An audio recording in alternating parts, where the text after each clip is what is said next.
Hello! We're back! It's time to start a new game. One I've wanted to try for a good long while, actually, and Lilies. Um, it just looks really good. Not much more I can say about it, really, because I've kind of just kept myself largely unaware of what the game's deal is, you know. I just know it has pretty good music, the trailers for it are good, the art, is pretty fantastic. I like what they're going for visually a lot. And I want to try it, and it's a Metroidvania. Why not? Um, I usually have more to say at the start of a stream, don't I? But no, it's just things are normal. Things are normal. Oh, my horrible, terrible game arrived. I mentioned that on Twitter. I'm quite literally looking because I didn't get the box for it. Just got it off eBay and got it as a disc. So I'm looking at the disc, and the disc is literally it's eyeing me because it has an eye. Like there's artwork of an eye on the disc. But still a while off us playing that. I need to wait for a certain console to arrive to even be able to play it. But yeah, that's exciting and frightening in equal measure. And yeah, not much else. I've just been, well, playing around with the PSP some more. Fucking around with that. I got Symphony of the Night on it now, which is pretty fun. I had a quick go of that last night, and just more games in general. I've been playing, actually, a few...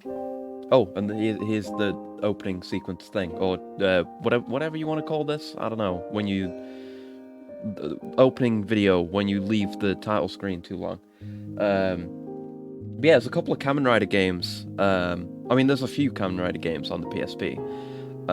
But there's a couple of varieties, like there's I can't remember what any of them are called, right? So I'm just gonna have to describe them to you. There's the ones that are like 3D fighting games, which are really surprisingly fun. Actually, I just got them because, you know, I like Kamen Rider and I have a PSP now. Why not play that? But no, it's actually really fun. It's not... I mean, I'm not super into fighting games or anything, so I can't speak as to its quality in that regard, you know. I imagine maybe someone who's into fighting games wouldn't think of it so highly. But, you know, it's a franchise I like. You get to play as... There's a fat roster, by the way. You've got to unlock the characters through the one of its game modes, which is pretty fun. Just to go through and be like, oh, I unlocked, you know, this character that I recognize. But the characters are all pretty well fleshed out too. You know, it's all in Japanese. These games weren't localized or anything. They're not patched or anything. So I just have to fumble my way through the menus and just various walls of text that I don't understand. But it's still fun, and just kind of feeling my way through the controls and eventually learning how to do the actual gimmicks, which I haven't done much of in the fighting games. But there's a lot going on with the characters. Like, you can, like, say with O's, for example, you can just switch between all the different combo forms basically whenever you want, and then you have different moves and stuff. And, you know, all the other characters are reasonably well fleshed out. Like, they have the abilities you would expect them to have, and they have, you know, gimmicks. They have their gimmicks. Like, if you're playing as one of the Ryuki riders, you can do stuff with your cards. Yeah, Kamen Rider fighting games. Yes, and hello, Luna. Just on the PSP. Though I need to look into other Kamen Rider games, I guess, because there's no... I like the big ones, like the Muso games or whatever. I don't know much about, but there are a few on the PS3, and there's basically no region locking on the PS3, so I should probably get my hands on at least some of those. But yeah, the PSP games, at least, have got a fair amount of gimmickry going on, which makes it pretty fun. It's like you get a new character, and it's like, oh, I get to use their mechanics. Like, oh, I do the finishes I recognize from the shows, and you know, say if I'm Forze, I can switch out different switches to get different attacks, and then switch between the forms as well. But there's another one that I also don't know the name of, that I got my hands on, legitimately. Where it's like a side-scroller with sort of mild SD proportions. but still with a shitload of characters. And that's really fun too. Same kind of situation where I just have to fumble my way through the menus to figure out what the hell's going on. But it's neat, and again, there's a lot of character gimmicks going on. Gonna be gunning for Dead Estate 100% Chivos today, so I'm gonna be 90% Lurk. Oh, okay, cool. I still haven't tried Dead Estate. I don't have it or anything, but I saw there was like an announcement about it recently, and the art and the marketing is eye-catching, to say the least. But I've heard it's a good game. Aside from that, so I should probably try that out at some point. But yeah, it's fun. The beat 'em up. Top tier? I'll have to give it a go then.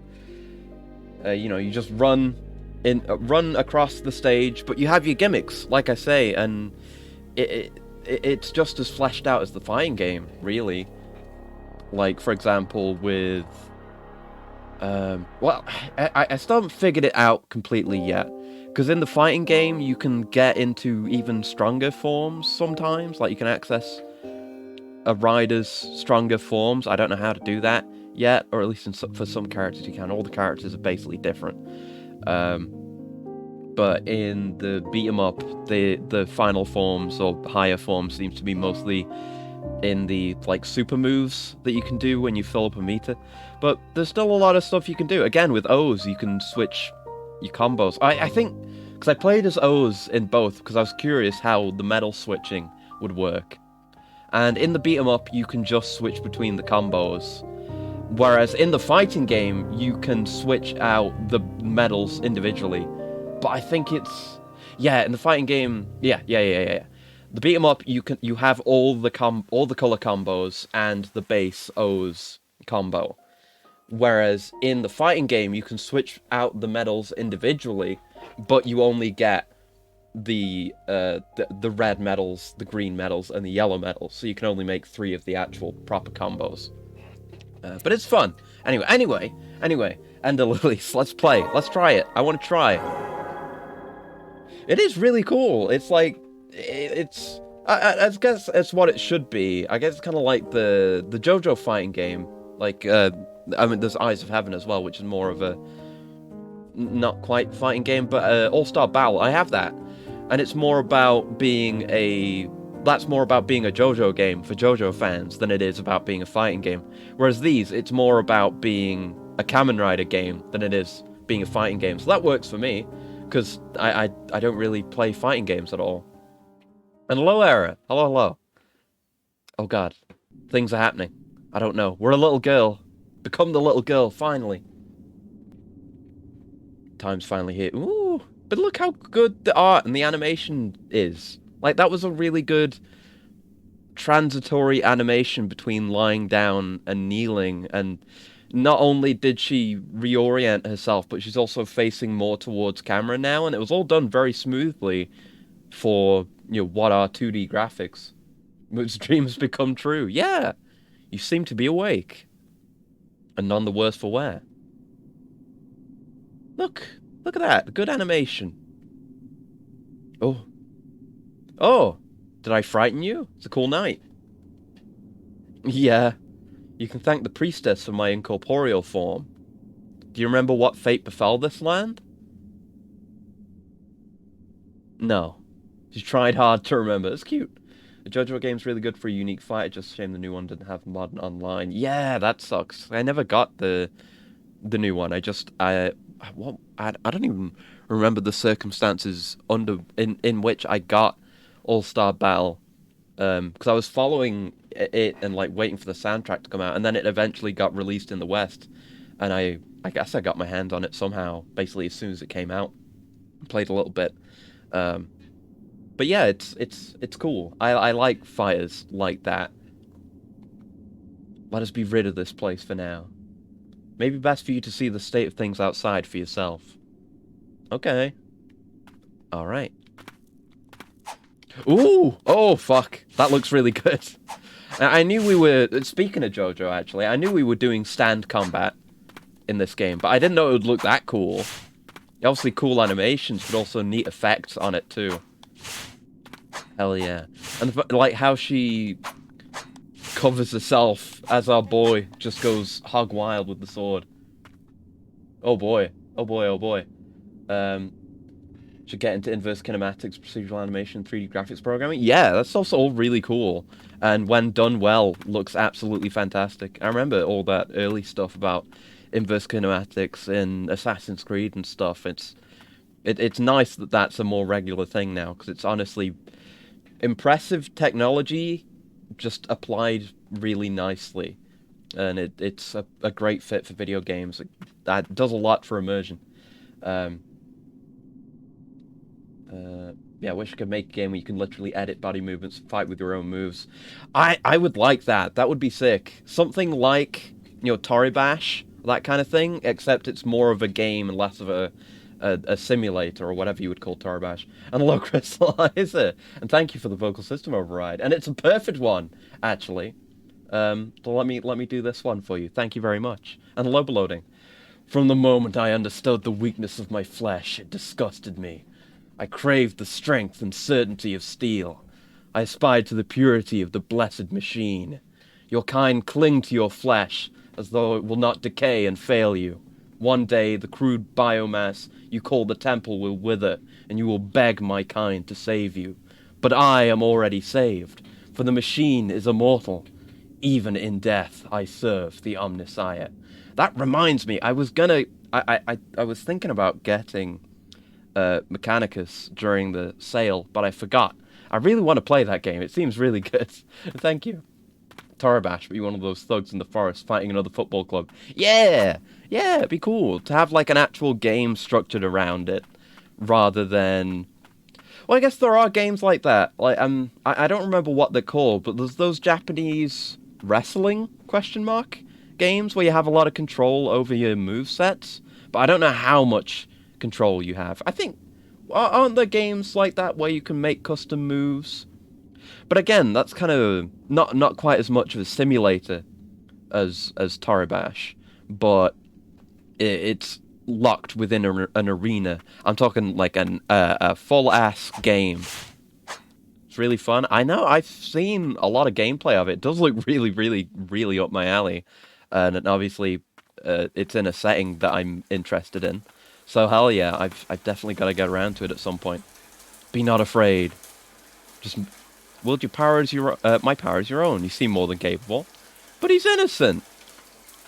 Okay, he's no longer innocent. I was gonna see if he would let me walk past him. No, you do contact damage. Therefore, you are the devil. Die. Grappling would be really funny to solve. It'd be like this. This area is what you're supposed to grab. But if you can't, then fall back to anything. Just grab. I think it's more common to just have moves you can slot into certain buttons. Like in God Hand.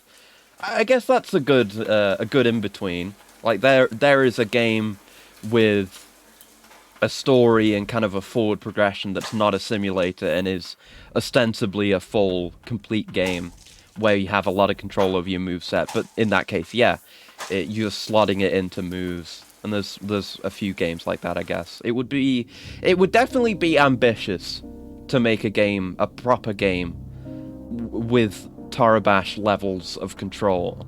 Because then how would you balance that? I imagine it would be such a fucking pain. Like, there would be so many issues to deal with, so many techniques that would be completely broken, that players would just find that would be nearly impossible to test for, right? Because, game devs can do testing all they like. Players will inevitably find broken shit, whether it's exploits or bugs, in even the most strictly structured game. So a game with complete freedom like that would get broken open almost instantly, right? And the fact that you have so much freedom would make it so much harder to test for, right? But you can't test everything. Players can. The player base can just try whatever the fuck they want. You've got potentially infinite people playing potentially infinite, iterations of your game. So something is going to come up and it's going to be busted. And it would be probably very difficult to find a comfortable middle ground there, where it's balanced but not overly controlled. It would be an endeavor, for sure. And thank you for the clip as well. VR somewhat close to what you're actually in the game. Yeah, that works. That definitely works. There's cases of that.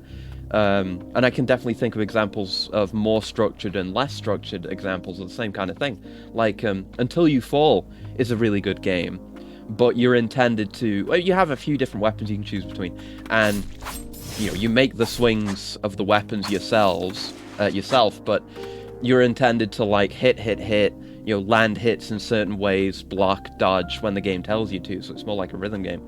So if you want something less structured, I suppose you would want something like Gorn, where you're just ripping fuckers apart. Gorn or Blade and Sorcery are good examples of that type, I suppose. So yeah, I guess VR is a good place for that kind of freedom, but there's a cost to entry there.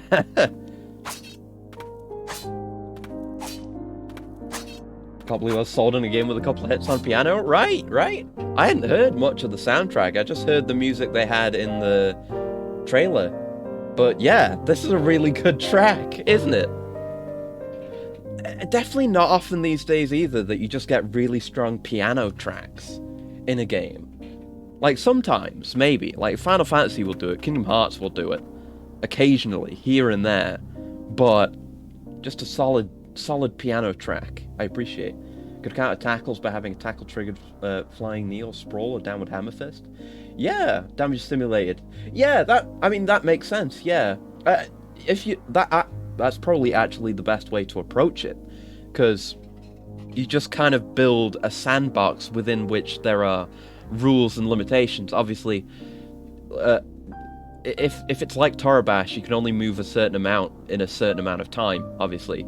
So you're limited in how much the body can move. And then, like you say, different parts of the body have different aspects to them. Like, you could aim for a concussion, maybe. You could have parts of the... Like, maybe if you hit too hard with a fist, you, like, full-on break your hand, and then you get hurt from using it again. Or, to avoid that, you could try using an elbow for really heavy hits. And then if you got organ simulations, you could go for liver blows and stuff, or try to wind them to reduce their stamina or something. There's a lot of angles you could take that, but you would need to build the simulation to be, really solid. That's why every single song with Xion's leitmotif is my favorite set of music in KH. Yeah, I agree. All of those tracks are really good. Like, Kingdom Hearts has a lot of piano tracks. That's pretty much what I was thinking of when I said that. Right, what do we got going on here? Elaine's letter. Elaine? I'm going to say Elaine. Dear Sigrid, I want you to deliver the amulet unto the that white priestess. Is that me? I guess so. We have an amulet, right? It's a necklace I bestow upon all priestesses, but I've imbued it with a blessing. I'm certain the ward will protect her from the threat of the blighted. Wards can be broken and restored, but that is something only a priestess can manage. I count on you to see this through. Yours, Elaine. Okay, so I can pray. What's that? Oh, to heal. Okay, right, and we have 3 charges for that in the top left. Got it. Also, menu. Right. You can access all manner of information. Good. Also, this is the first time I'm really playing something with the new wireless controller setup, which is really nice. I was so used to having a wire coming out that I really appreciate how much more comfortable it is to have a wireless controller. Oh, baby. Could also add proc-gen bodies. You get lanky, skinny thug in one. Yeah, that would be cool, actually. If there were different body types that function differently. Maybe guys with more or less muscle mass, or, fat that can withstand blows, or, and then you've kind of got to change your approach based on what you're going up against. It would, if made and done well, it would effectively be a martial arts simulator, something like what's that fucking game called? What was it called again? Overgrowth. That was it. I was googling something else, but Google corrected me. It'd be like Overgrowth, but really, really good. Overgrowth plus Torabash with really good body simulation. I'd play that. I'd play the shit out of that. You just want a Hokuto no Ken simulator. Yeah, basically, just play enough of the martial arts body simulation combat game so that you can locate all the natural pressure points and just strike them all. That's what it would be. Not just martial arts simulator, being able to grab objects and you can turn track and field into a valid fighting strat. Yeah, it's like more like just a street fighting / combat simulator, but you could choose to do martial arts as a strat if you wanted to. But yeah, if people did find the absolute broken exploits within that system, it would just be Fist of the North Star, wouldn't it? Like, someone would hit those certain pressure points, turn joints a certain way, and just devastate you in an instant. That's what it would be. That would be really sick. I'd love to see that. That'd be so cool. Fine, it's just there for a reason. Yeah. That's what it would be like. You would have that, and you would have everyone just go off and figure out their strat, and then hold a tournament to see who's developed the strongest fighting style. Everyone has gone off to the top of a mountain to do their own training and come back with knowledge of the game, here to kick your ass, and then it would be an actual tournament arc. Incredible.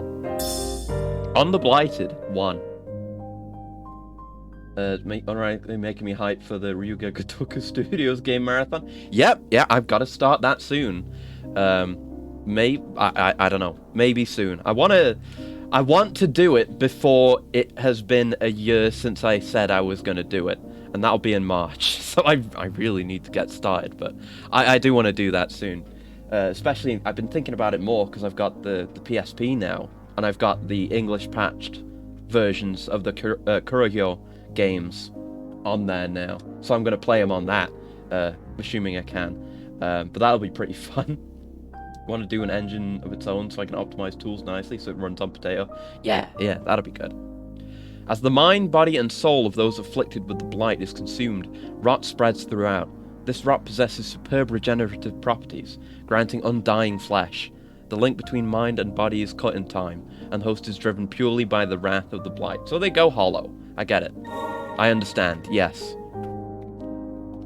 You ever play Dark Souls? You ever heard of going hollow? You ever play, speaking of hollow, you ever play Hollow Knight? You ever sit on a bench as your save point? Hey, Lost Judgment combat system hit fucking peak.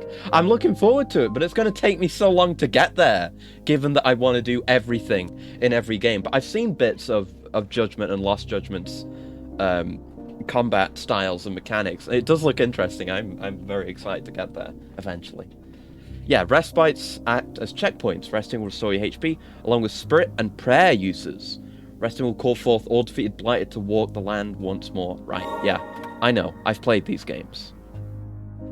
Cute animation for a getting up, like hopping up onto the bench, though. Restore your status and save the game. You may now access blighted memories. Rewatch any previously viewed cutscenes that you've encountered. Cool. Good. I don't need to do that, but it's nice that that's a feature for now. Manual saves? Also? Question mark. You'll have at least one more game added on once you've hit a certain point since Ishin's so close. Yeah, that's right. Honestly, I was kind of hoping for that to happen anyway, because I am following a project, a fan translation project, I think. Was it for Ishin or Kenzan? I think it might have been Ishin, actually, so they've kind of been... Yeah, it was for Ishin. So they've kind of been blown out of the water, I suppose. So yeah, I won't be playing that. But yeah, the other project I was following for Kenzan seemed pretty dead in the water, but it was a while ago when I checked it, so... Oh, secrets! But yeah, you know, I want to play as many as possible. As long as they keep making more available, I'll play them. There are blighted whose minds do not fade. There is no saving grace, however, as it is said they must endure an eternity of pain and suffering. The miracle of the White Priestess is the only true salvation for those who come to be cursed with the blight. So are we the White Priestess, or are that other priestesses?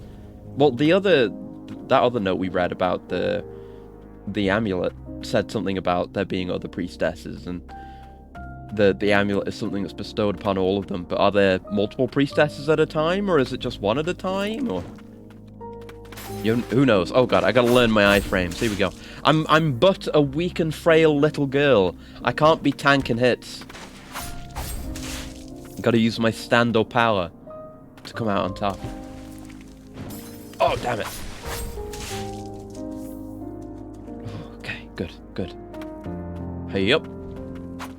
And there's, I mean, yeah, since I decided I was gonna do all the Yakuza games, not only have we had Ishin announced, we've had, like, Yakuza 8 announced as well.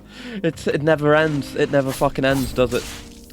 And, actually, that was something I need to look into that I haven't done yet. Because I was looking into, now that I've got the PS3 running, I was looking into maybe getting a copy of Dead Souls, because I want to do Dead Souls as well.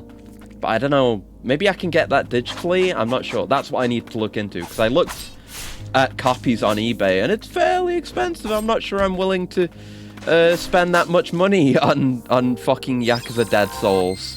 But we'll see, I suppose. I got plenty of time. 8 isn't for a while, but Gaiden's probably soon. Yeah, there was Gaiden as well. That's right. I knew there was something else I was forgetting. Also, for a sandbox like that, the best thing any dev can do without risking a burnout from workload, stop doing anything else and do fucking modding support. Yeah, it's always a good idea. As with the community being the best QA team and testing team you can get, they're also the best developers you can get. You know, obviously, don't be like Bethesda. Don't make a game unfinished and shitty just so that the players can fix it for you. But mod support can add infinite life to a game. You know, look at Doom. You know, Doom's really good on its own. It's Doom 1, Doom 2. It's a very good sandbox for, well, not quite a sandbox, but the way in which you use your tools, i.e. weapons, to interact with the obstacles, aka the variety of demons, it's a really good chess game. You know, the kind of FPS chess game I like to talk about so often, that Resistance does pretty well as well.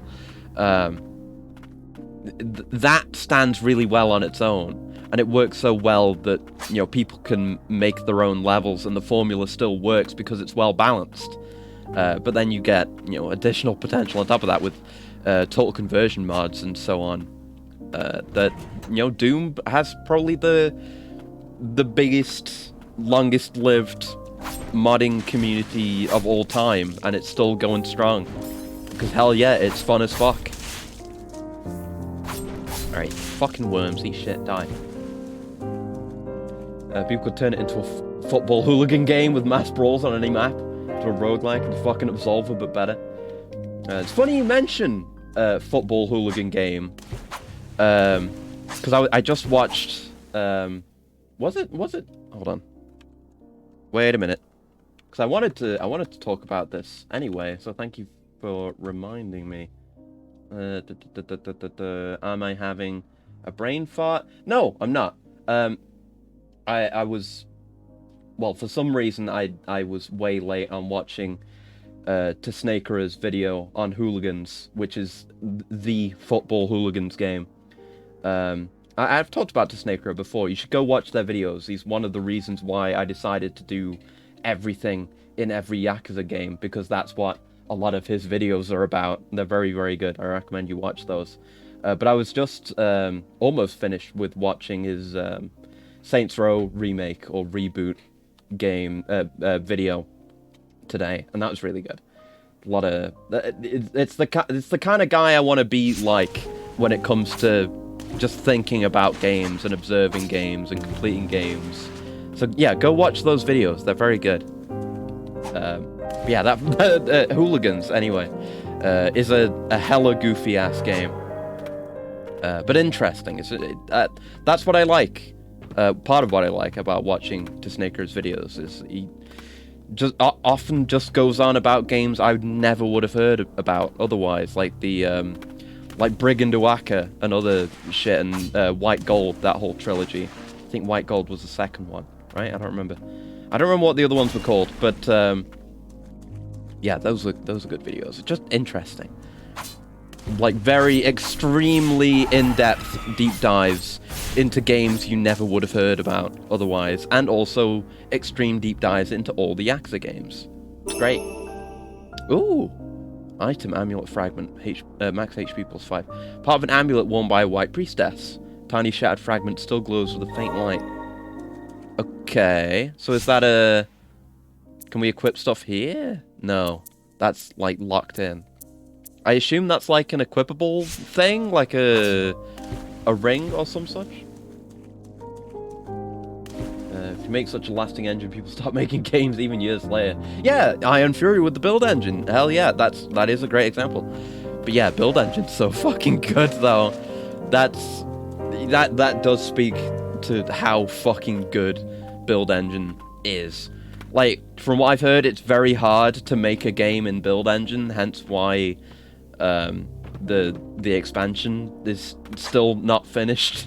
Because Jesus Christ, it's a nightmare. But when you do it and you do it right, like Iron Fury and not like Rednet Rampage, then you get some absolutely amazing games. Because that was really a big turning point in games in general. From going from the period of Wolf 3D and Doom, where you're in just boxes that could maybe vaguely, in some of the best cases, be considered real-world environments. Like, look at the city levels in Doom 2 and tell me that's a realistic environment. No, it's not. But I will say that Into Sandy City is one of my favorite Doom songs. But then you look at stuff from Blood and Duke 3D and obviously Iron Fury now, but that's a modern example. And you get environments that look like real places that you could just be in, and then all the environmental interaction as well, with Duke blowing up fucking everything he sees, crashing trains in Blood, stuff like that. It's such a joy to play any game in the build engine. The Parish Way 1. Carriers of the Rot appeared from the land of snow, bringing calamity to Land's End. Land's End is where we are. I read that on the Steam page. Said to be the Ancients' revenge, the Rot drove people to madness and transformed them into monstrosities. Carriers of the Rot came to be known as the Blighted. Got it. Building an engine's a fucking challenge? Yeah, so I've heard, yeah. It's like becoming Sisyphus for years, and people will never appreciate the amount of work put in, because modern gaming assumes that it's easy. Snap of a finger because people shed blood and sweat to get it done. Yeah, I have heard that making an engine from scratch is a fucking nightmare. Sisyphus, but you start underwater and people don't see you till you're underwater. We in Blighttown? I guess so. We might be in Blight World, since I guess we're going to be dealing with the Blighted exclusively. Tainted by blight, never to die. We call these creatures the Blighted. Umbral Knight? What is this, Bayonetta? Hey. I'm playing 2 Umbral games at the same time now. My man does look cool, though. So yeah, we can't use any of these yet, so I can't do any... Unless... Maybe picking up that fragment just imbued the max HP effect onto me, and it's not an equipable thing? It might just be that. It is fairly wet, but it's not quite a sewer. This is more blasphemous than Blighttown. Place looks pretty sick. Oh, hey! You, with the bone wings. The air is thick with the rot of the blight. Take heed. Oh. To protect her, I must. Destroy! Become as gods. Oh, God. Uh-oh. Oh, no. Oh, looks pretty sick. Guardian Secret. Oh, who we got the notes from? Right. Okay. Big AoE attacks make sense. Oh god. Really gotta get better at the dodges. Woo. Shid. Fog. Didn't even get to heal. I really wish I had a longer dodge. Maybe we'll get one via some upgrade or something. I need an upgraded dodge, or I need to be better at dodges. Because it's full-on dives. It's like, running away from a monster and doing a dive in Monster Hunter Dive. Kind of hot, not gonna lie. I guess, in her own way. I suppose so. In her own horrendously diseased, mutated way. And that reminds me as well, I've got Monster Hunter Portable 3rd on the PSP, which I'm gonna have a go of at some point as well. Because hell yeah, more Monster Hunter in my life. That's what I needed. Yeah, destroy. And I gotta get working on modding up the PS2. Honestly, I'm thinking about maybe getting a new PSP. Not a new PSP. Getting a new PS2. Getting a fat PS2 because I have a Slim, and the Slims don't have the expansion port, so I can't add a hard drive onto it, which might make things difficult. But we'll see. We'll see. I'll just mess around with my current one and then see what I want to do. I appreciate the 2 health bars as well, like the Dark Souls style one on the bottom and the one above the boss. Easy to keep an eye on. Yikes. So I guess do they get staggered when they run out of stamina or what? The orange bar. Oh. Boss music's an understated piano track. Let's fucking go. Oh god. Oh no. Okay. About the boss track being understated. We were only on the first phase, I'm afraid.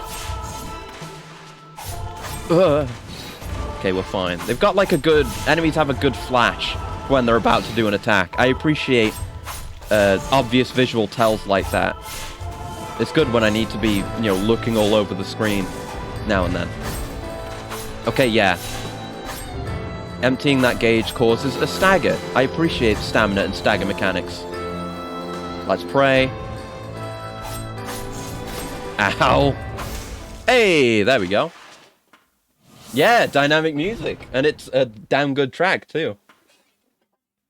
I was supposed to protect you. Touch the boss. Oh. I adored the priestess of the fount. She was our only hope against the immortal blighted. With unflinching resolve and a smile on her face, she epitomized radiant tenderness. My sister's letter informed me that the priestess was in poor health. It seems the burden of her purification rituals was taking its toll. I couldn't rejoice at the peace she brought at the cost of her own well-being. Moreover, I couldn't forgive myself for not being able to protect her as a guardian. So we get to see her memories. No, it was my own sister who was chosen for that role. In my darkest hour, I found solace in Lily, who was much like the priestess herself. Also, we're not a priestess? We're Lily. Even if I couldn't serve her as a guardian, the least I could do was protect her. Maybe we're a priestess? I don't know. But then the rain began to fall. I appreciate the 3D visual look here. Cries of pain rang out in the distance. The chief guardian, Rain of Death, gave Lily sanctuary and took my weapon in hand. The rain never let up. Oh. And then she went insane. And got blighted. But then we redeemed her. Guardian Sigrid, we got her. Swings an iron ball to attack surrounding enemies. Sub-skills have a cooldown and limited number of uses, but can be used in conjunction with other skills. Sigrid guarded the sept to protect the White Priestess Lily. We are a priestess. Got it! Thank you for the clarification. Never-ending bloodshed caused her to be consumed by madness. Oh. Quality of life and accessibility functions are great things. Yep, it's something I've come to appreciate more. Playing entire franchises and playing a lot of retro games. It is very nice to just have a comfortable and convenient game to play. It's loud! Double jump! Let's go! Getting double jump as the earliest Metroidvania upgrade is interesting. Because usually I tend to find that a lot of things in these kinds of games are locked off by verticality and double jumps. So it's usually much later on. But we'll see. We'll see. There'll be other stuff to lock things off, probably. Let's see it. How does it look? Show me the double jump. Oh, it's just... Oh, yeah. Like, jump off a cool little magic platform. Got it. I thought we were actually going to get wings. That's okay. I wanted bone wings. The soul has been purified, no longer imprisoned by blight. The earlier you get in gaming, the better those trash games seem, right? Yeah. It definitely... It makes me appreciate everything more, I guess. It's like... I've played so much bad stuff that's just kind of mediocre and troubled rather than being bad, like Haze, is easier to appreciate. Speaking of earlier games as well, just before this, because I had been watching to Snakera's Saints Row video, as it often tends to go. Whenever I watch one of his videos, it makes me want to play the games he talks about. So I dug out. Well, I don't even need to dig it out anymore because it's organized in my shelves now. I got out my copy of Saints Row 1 and I started playing that again. It's really fun, very nostalgic as well because I remember beating that back in the day, and that was in the time when I didn't very often beat games. And I remember it having a lot of cool stuff going on, and Saints Row 2. Adored those games, so it's good to be playing them again. Just play NetHack and modern graphics will seem unrealistically godly. Yeah, it's like by broadening your horizons, the contrasts of quality which you've experienced become greater. So you can kind of appreciate big, super amazing art and graphics more. You're definitely right. Within that memory just now, the woman called you Lily. Surely that is your name. If you retrace the memories of the blighted in life, you may just remember something yourself. Guess I'll give it a try. It may prove difficult, but can you carry on? Yeah, I'll do it. I'll do my beast. But I'm not a bee. I don't have any bee powers. I have a double jump. Let's go sit down and see if we can equip those new moves or whatever it is that we have. It kind of reminds me of Ecclesia, the spirits. It reminds me of the whatever they were called. The way that you equip weapons and moves in Ecclesia is just taking basically the souls of the enemies and using those as weapons rather than them being separate, like in the Sorrow games. And we can see purified boss memories. Cool. Good. Spirits. Okay, right. So I guess we'll do that, and I'll have set to be the inverse, and see if that does anything different. That direction will be changed during the advance by moving right or left. Yeah. A black-garbed knight awakened from a deep slumber. Though not but a blighted spirit, they still retain some semblance of who they once were. Say low poly shit's ugly, but for me it's a major upgrade from ASCII. Yeah. And I love low poly stuff. Like, whether it's trying to imitate the style of the time or genuine early 3D, I love early 3D. It's so good. N64 games and PS1 games are really nice. I love that. Okay, so this has limited uses. So I guess it can't be a bread and butter like Umbral Knight is. Oh, wait. Yeah, we're actually being followed by two spirits now, which is cute. So yeah, big heavy move. Oh, and it has a recharge as well. So yeah, we probably won't want to use the alternate set the way I've got it. We got sword for bread and butter and big dick swanging for maybe big damage and maybe area clear. White Parish. God, this looks nice. Oh, this song. This is the one I've heard in a trailer. It's a banger. Oh, the vocals coming in. Here we go. Are you alright? Don't push yourself. Take a rest. Yeah, this is... I don't know if this is the full song. Maybe I hope it's a motif that's repeated because I really like it. And look, Sigurd's here now. Yes, just get that memory away. Yeah. Vocals, baby, let's go. Reign of Death, Bringer of Blight. It may be coincidence. Maybe complete coincidence. Is it maybe supposed to be that because we've got Sigrid now we have an additional instrument in the song? I may be completely wrong about that. Yeah, we originally just had piano. Now we've got piano and vocals. Yeah, I was gonna say we near now. We extremely near now. Very near vocals. Chaos had taken the villagers long before even my arrival. But did the rain end them, or the blighted? My bond with the priestesses is a perennial one. I may not be able to lead the charge in this form, but my blade is yours.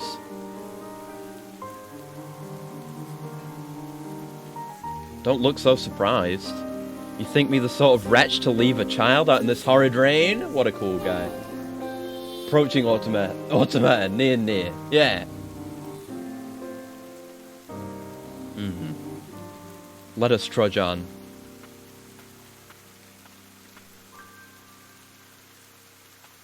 Oh, I'm not in control. Oh! What the fuck are you? Weird horse. Vicar Amelia horse? Have you met before? Is it alright? It seems their cognizance faded before succumbing to madness. Ugh. Dog? Is it a dog? I think it's a dog, yeah. It's got dog ears. They don't appear to be a threat, but best keep your distance. Dog, gender neutral? Yeah. Very confusing dog. Okay, read. Grower's Lair. Dear Bale, thank you for your continued service in ferrying the White Priestess and her guardians. I assume the dog is for fast travel? My son hopes to one day be as fine a coachman as you, to ride as gallantly on as fine a horse. Please do call on us when you visit the parish. Blessed be the tranquil white light. Grower, Chief Guardian. Dog, species neutral? Species fluid? I'm not sure. Species confusing. I guess it doesn't want to do anything right now, so I'll leave it be. I'll see you later, dog. Dog? Question mark? And I noticed we did level up as well, so I'm curious about how deep the mechanics are going to go as well. Like I say, I've not found out to not look too much into the mechanics or anything ahead of time, so it could be as deep as a puddle or as deep as an ocean. Wouldn't be too bad either way, as it is, because the game's gorgeous. Gorgeous visuals, gorgeous sound, gorgeous music. But also a good game so far. Bodes well. Ah, shit. Ooh, this track's good. Every track so far has been good. This one stands out. Red and white flowers. Oh! The refills for prayer, I guess. Lily may find flowers blooming with mystical power that'll help her on her journey when destroyed. Red flowers. Red flowers will restore spirit uses. Oh, like a Y ability, like Sigrid. And white flowers give you prayers back. Got it. Simple enough. Well, might as well use it then. Okay. I appreciate recharges too, and it's not just... You can only refill at a... Ouch. Aha! Oh, wow. Ouch. You can only refill... Didn't need to do that. You can only refill at a bonfire or bench or whatever. Level up! Right, so that's our level indicator in the top left. Now I know. Because I was paying attention this time. And I assume maybe those respawn when you sit down. Oh god. Fuck you, buddy. And we can have these going simultaneously. Ooh. I see. Because the spirits are separate and independent. Very neat. Fucking neato is what it is. Oh god. Ooh. Ooh. Need to get better at dodging. Also, that was a fucking sick aerial move you did there, Sigrid. Yeah, that's cool. And it has momentum on it too. Eat shit, buddy. Yeah, good move.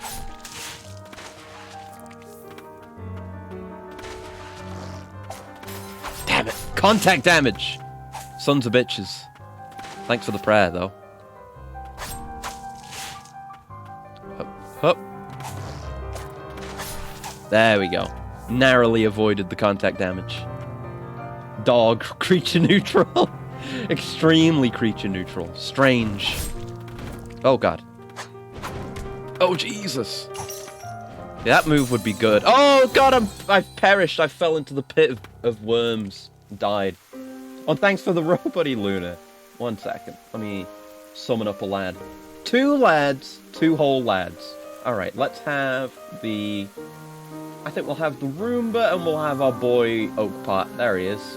There's the lads. Not a usual combo, so I brought them out together. Here they are. Oh Okay, back on I go. Hey, at least we're getting XP from killing enemies. Whatever that ends up going towards. You really are strange. Bandage dog. I compared it to Vicar Amelia when I thought it was still a horse, but now that I know it's a weird bandage dog, it's very Vicar Amelia. Wait, what?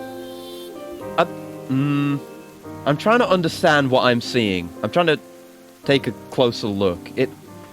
Its back legs are here. But then I thought like these were legs too, but no, they're not. It's okay. It just looks strange. It's weird. Oh, and a stretch and a call up from Era. Thank you very much. Let me. Oh, first stretch of the night. Let's go. Gaming. And thank you for the pet. Oh. Ooh. Jesus. Okay. Whew. Alright, and cool. 1 second.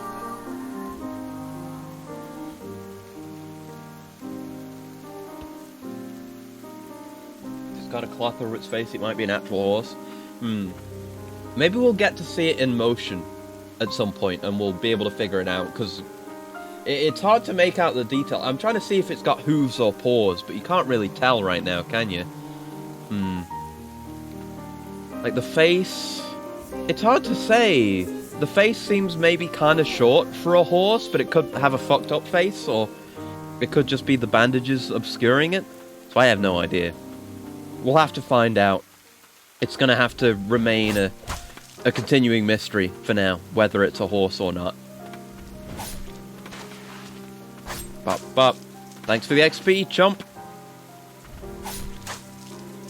Put and reinforce self-care habits with head patting. I learned it in one of those pet managing games.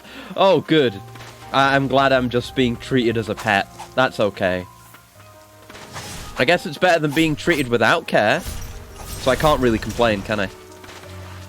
Well, thank you. I'm glad. I'm glad you're treating me as you would a pet? Question mark? I don't know if this is going to lead us down a strange path. Should I be encouraging this? I guess we'll go with it and we'll see how it ends up. Maybe I'll regret this, but maybe I won't. You never know. Right, we're speedrunning. I want to get back to the worm pit, get my revenge on the worms. What we're probably going to want to do when we get back there, Christ, is get down there, drop Sigrid in, just let her finish it off. Just moiter him. Like that kind of thing, except without the damage. That I should have just dodged.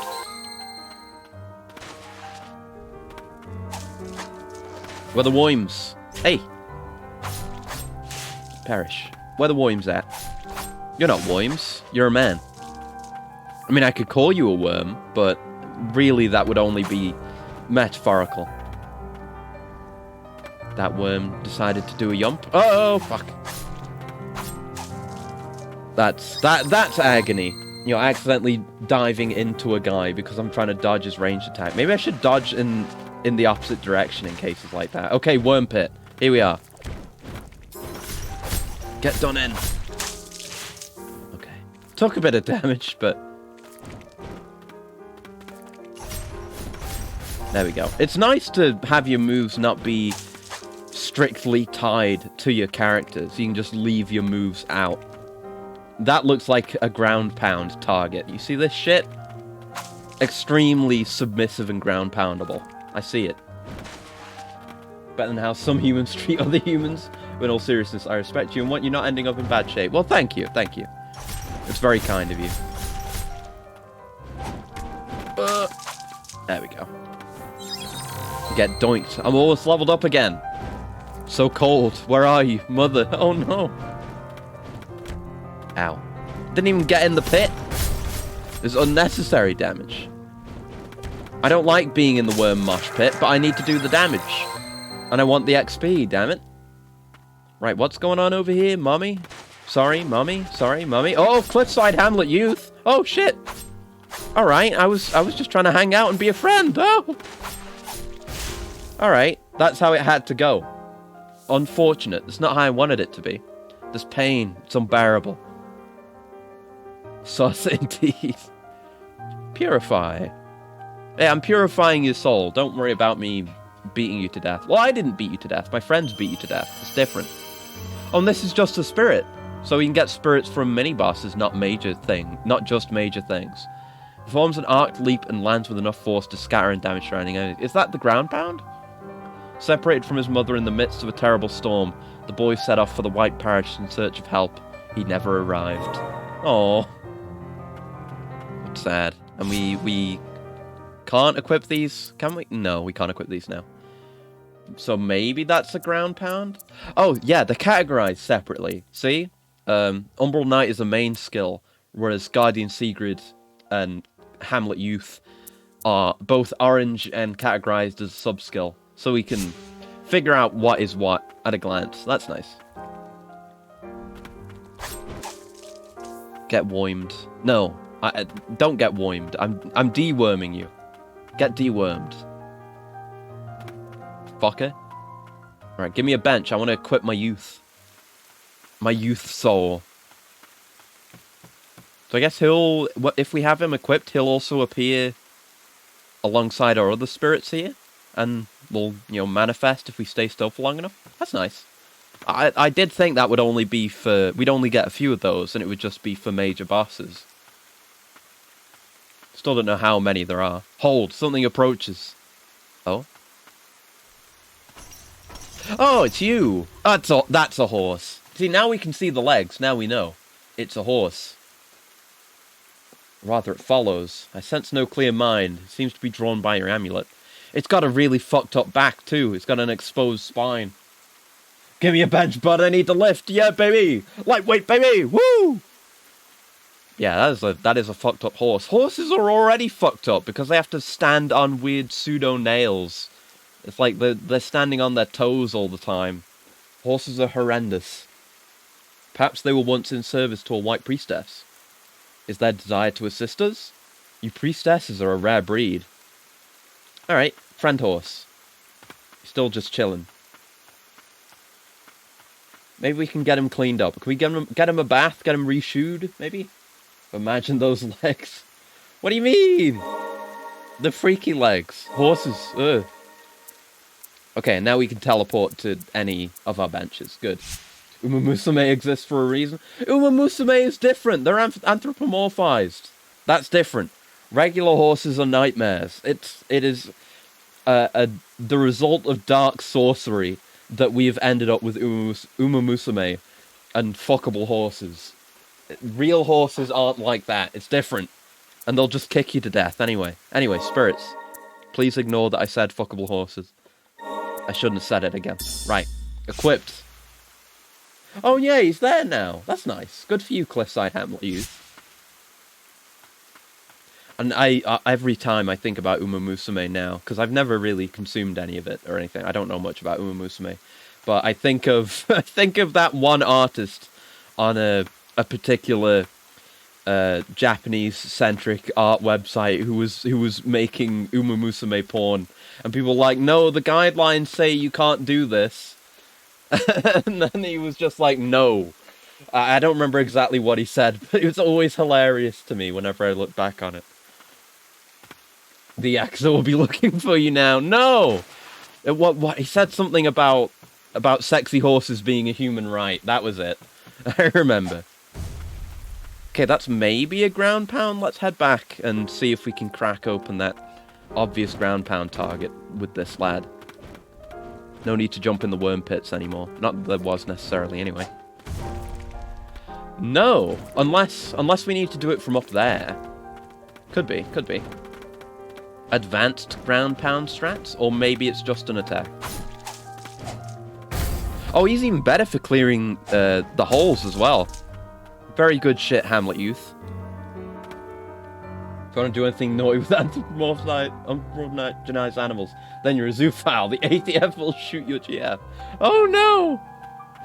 Well, I don't. That's fine. My interests lie elsewhere. Like I say, I've never consumed any Uma Musume. Okay, so can we get him down there? This does not feel like it, Chief. But I've got to try.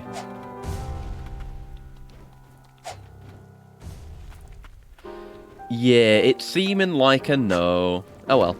It was worth a try. And I'll try at least to remember that there's a ground pound spot over there.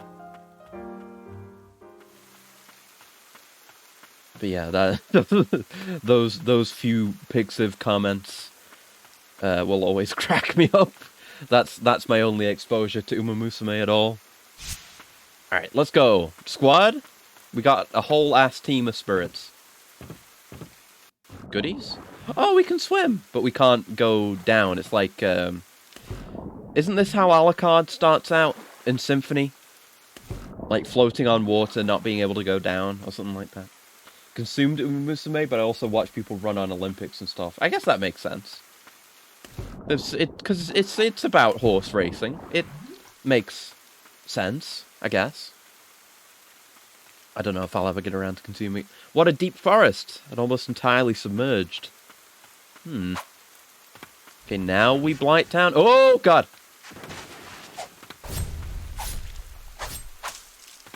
God, Cliffside Youth does some damage. He's alright. He's pretty much our only ranged option for now. Deal. We're an absolute glass cannon at this point. Yep, poison! See? Blighttown! Drawn characters running, but the more autistic they are, the faster they get. Oh, that's good. Real life should be like that. I got things. Oh, my. That would be a perfect world, wouldn't it? If not just speed, but if your level of autism directly contributed to your power level, your actual strength in whatever your chosen field, which in some cases it certainly does. But that should be more of a universal factor. It should be studied and known.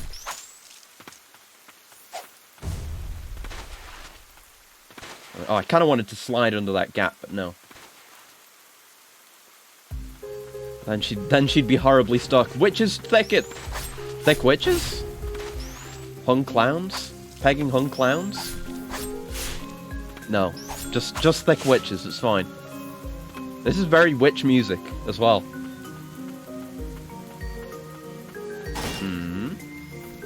Some stuff. Don't know what that is.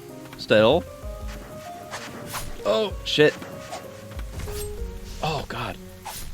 Really hit hard. Maybe I'm not supposed to be here yet. Oh! Pray. Pray for my life. Oh! Threw him the wrong way. Threw the Cliffside Youth into the trash. Okay, perish. What's this? There's still so much to be done. Pick up Stagnant Blight times 10. Huh? Oh! That's what this is. Can be used to enhance skills. More vulnerable you are, the easier you can run away. Yeah! Filthy residue shed by a purified blighted. The sorrowful mock is stagnant, but glints with a faint light. Allows you to enhance your skills at respites. Okay, so we'll do that next time we sit down. See if we can upgrade any of our lads. Oh, God. Thought it was just an environmental witch mushroom thing. And it was just chilling out. But no, it was hostile. Unfriendly. Badness. Ooh. I'm liking our moveset already. I'm really looking forward to what other kinds of moves we get. Especially for the main ones, the bread and butter movesets. Yikes. Haha! Can't get me down here, idiot. Oh, fuck, the poison. Nice at least that it doesn't actually inflict a poison, it just does damage. They could have been more cruel.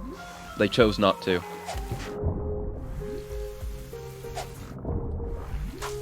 Nice. Goodies, thank you. Bridge. Oh, God. Oh, dogs. I'm fine. I was scared I was not fine, but I am actually fine. But still scared. A bit scared. Need to have an actual look at the map at some point, because I've just been going downwards. Because I think we could have taken that branch back at the bench, probably. And then there's another branch behind us, too. Runners will be bullied into oblivion. See them driven to the edge of Anhero on the day of race. The one with the most anguish would win. Oh, no. I wish I could say most competitive... most competitive anything. Most endeavors aren't like that, but kind of. Maybe. Eat shit, nice! I do love that air attack with Sigurd. Good tech. There's almost certainly going to be hidden stuff once I'm able to swim properly. I bet. Oh! Oh! Dogs attack fast, but not very hard. Thanks for the flower. Needed that. Health. Hey, hey, hey. Oh! Oh, he's dead! Alright, lesson learned. Dogs can't swim. Doggy paddle? Never heard of it. Doggy needs a paddle. He's fucking gone. Yeah, I like the area on that move. Oh! Got double hit. Get double killed. Whatever. Whatever the words I'm thinking of. But yeah, it's I only got to play like an hour of Saints Row 1 when I played it before stream. But I'm going to play more of that and probably 2 as well. But it is really fun to go back to certain games from that time. I want to maybe play Fable 2 and 3 again. I have good memories of those. I've told my Fable 2 story a bunch of times, but I think I played less of 3. But 3 had some mildly interesting stuff going on. Even though Peter Molyneux's a pathological liar, it was at least mildly interesting. Because it's not just the... with 3, at least. Because the whole thing with Fable is it's all about the moral choices, the morality. But it's always the most extremely cartoonish in one direction or another. Either you're the nicest guy ever and you butt into everyone's business, or you're just pure evil. And very little in between. Which is fun. It's fun to be pure good or pure evil. So, you know, you can approach it that way and it's fine. But 3 was kind of interesting in that they were trying to mix it up a bit, seemingly. Because the whole thing is... shit's fucked, and you eventually get into a position where you can fight against the oncoming darkness. HGTG uses the image as a meme. But yeah, you're eventually in a position of power where you can do something about the oncoming evil. But in order to do a long-term good, i.e. prepare to fight against the oncoming darkness, you need to do things that people in the short term won't appreciate, and you will outwardly seem to be a bad guy. And it's an interesting approach, even though it's, you know, Peter Molyneux doing it in a Fable game. So temper that, and also, I don't actually remember if it's any good. It was a long time ago when I played it. But yeah, you've got to choose between giving people what they want and making them happy right now, only to inevitably suffer when things go horribly wrong and the darkness comes, or use those resources to strengthen your defenses and you know, just think in the long term, which is interesting. It kind of stops being, or at least in theory, I don't actually remember if it goes this way. In theory, it would remove the dichotomy of good versus evil, or mean versus nice, and suddenly you have to choose whether you want to be idealistic or pragmatic, which is way more interesting of a moral choice. And pulling that on you mid-game is kind of cool, actually. So I'm looking forward to trying that again. Maybe it'll be good, or maybe I'll be severely disappointed. Ooh, an amulet fragment. So yeah, I think we just get flat upgrades from picking those up, which is good. Happy when I get to play Morrowind, because I can spend a lot of time pondering over spellcrafting. Thanks, Bethesda. Yeah, oh my Christ. Oh, you're frightening. We can't dodge underwater. Oh my. Maybe I'll ignore you for now. You're a bit frightening. I've got no healing last as well. Christ alive. But yeah, I've never played Morrowind. I need to, eventually. I mean to, because it seems really interesting. You know, with the spellcrafting and the world and the story are all really cool. Might perish. So yeah, I'd love to play it someday. And I need to play more Oblivion someday as well, because I have played a fair bit, a decent bit of Oblivion, but never really to a great degree. You know, I played it much further in the past, so I didn't really know what I was doing. Yeah, that still doesn't work. I had to check again. Bored. Oh no. I don't have the health for this. Oh, I just let that hit me. I have to lurk and catch the bard at this point. But Ina played this, right? Yeah, she did, actually. That's a funny coincidence. Hello, girl. Thank you for coming either way. But, yeah, that's a funny coincidence, actually, because she might be streaming right now, or like in an hour. But yeah, Ina's back today. I'm really pleased about it. It's unfortunate that I have to be streaming while she's doing her comeback, because I really wanted to watch it. But I already had to structure this week around a lot of other things that I needed / wanted to do. So, unfortunately was not able to have that work out. But I'm gonna go watch it, like, the moment the stream is done. Promise. But yeah, I've been really looking forward to it, because I love Ina. She's great, just so fun and comfy to watch, and she's so funny and creative and talented and awesome. You know, can you tell, can you see the pattern with me? Can you tell why I like watching Joza as well, and why I always point people to Joza? Because it's the same. Are there a lot of flying enemies? Just cast 1 second of levitate on them and they'll fall, because levitate ending removes every other floating effect. Yeah, it's sick! And that's kind of like the sandbox we were talking about, the potential combat sandbox. It's like that. Just give the players a massive amount of freedom in what they can do, give them the tools with which to do those things, and then give them a big world to do shit in. And then you get really interesting stuff like that, and people find those little tricks. And that's what people would do in, you know, creating the Hokuto no Ken in that game. It'd be sick. But yeah, I'm very happy about Ina being back. It's very, very comforting. Soldiers of the nation rose to face the blighted, but struggled in vain. In the end, the prayers of the woman in white saved the kingdom. Her words, the only thing capable of purifying and stopping the blighted. Revered by the people, this woman came to be known as the White Priestess. That's me! That's Lily. But Lily lost all her memories for some reason, and even though they say that, oh, you know, we're all saved because the priestess. I mean, we're not, though. Shit's fucked. And Lily was just asleep for ages. You know, asleep and being defended for so long by Sigrid, whatever her name is. I need to actually remember the names. Yeah, Sigrid. I was right. Good job, me. That she went insane from defending Lily for so long. So, shit doesn't seem so optimistic as it's made out to be there. Bastard. Oh, they really do a lot of damage. Maybe I should have gone the other way first, but this is what I'm doing. Gonna have to deal with it.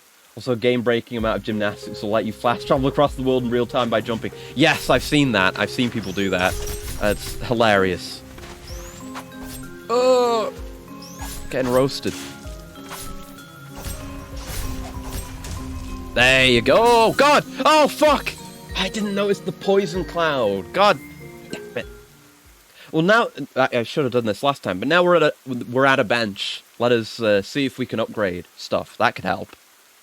Mayhap. Yeah, spirits that can be enhanced. So, enhance. Okay. Okay, so there are different effects depending on which one you're upgrading, and maybe different effects as you level them up more. Okay, so Umbral Knight takes Ancient Souls. We don't have any of those. But we do have Stagnant Blights. We can only afford one of these upgrades, though. I guess upgrade the attack on this, because Hamlet Youth is really good. I'll upgrade that next, of course. But like, cooldown time hasn't really been an issue with him. It's more an issue with Sigrid, really. So let's take that and see what the next level is. Oh, attack combo! So it actually adds to the combo strings as well, presumably. Maybe we'll get that from Umbral Knight and other main skills too. Just buff your strength to game-breaking amounts and kill anything with a spoon, but it breaks instantly. That's so cool! Yeah. And that's why that kind of sandbox works. Like, Morrowind is the the proof positive that kind of thing would work if you could make it.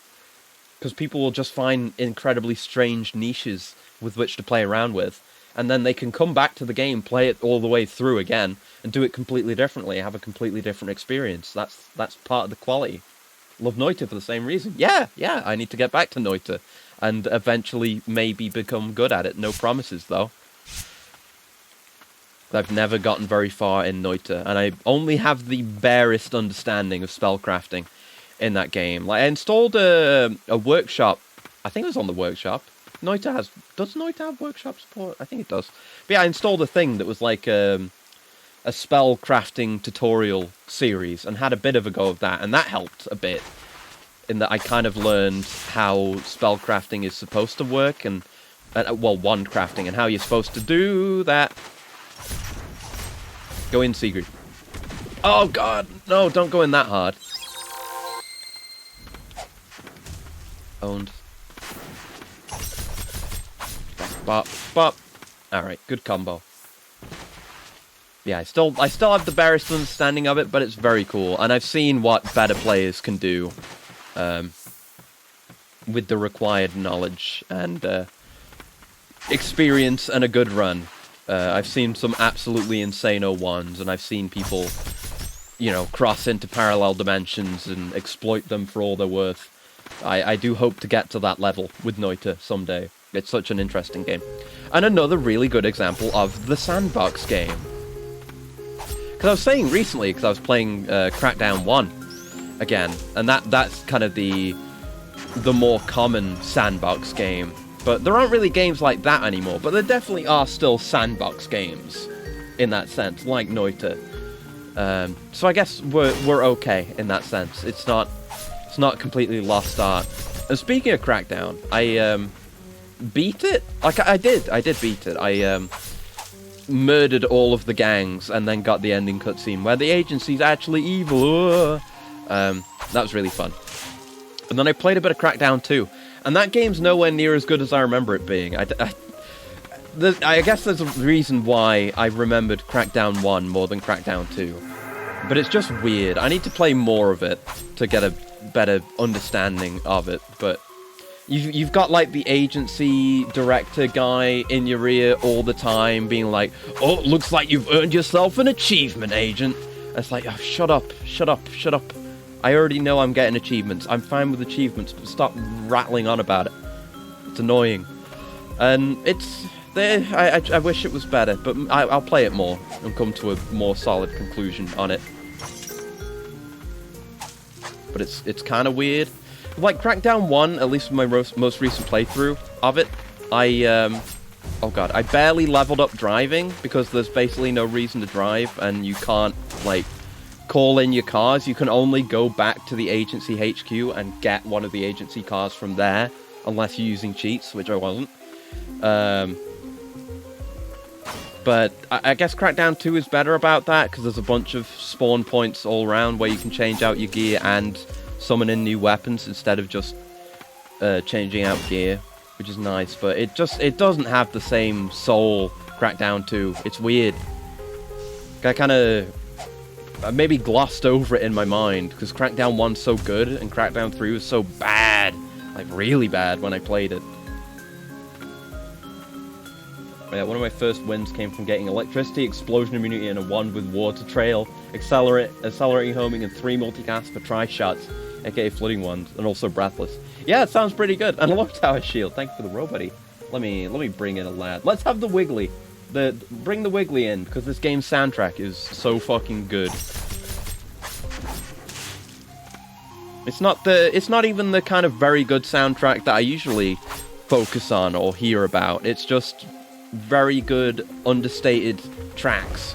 And sometimes it goes a bit harder, but a lot of it is just very simple instruments, some piano, some vocals, maybe do a bit of near vibes, and that's it. But it's very effective at what it seems to be trying to do. Okay, let's not die this time. I only have one prayer left. Get fucking dodged. Gaming. I'm getting better at this. Whew.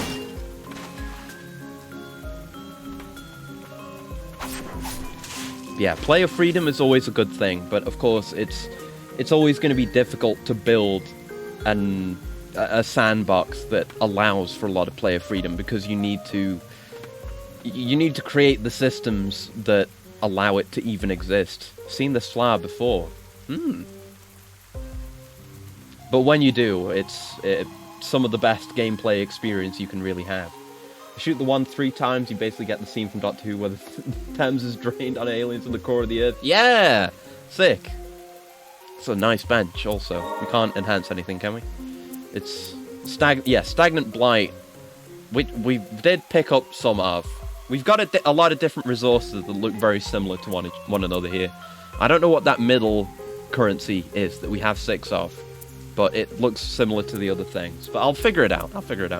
It's good that we're just getting a bunch of... we're getting Stagnant Blights just from enemies, and not just those pickups like the one we found. So I could potentially farm. I don't know if I will. It's a very nice tree. Very glowy tree. Whoops. Wrong button. It's fine. Is there anything over here? Because I don't think we... Yeah, we never entered from this side.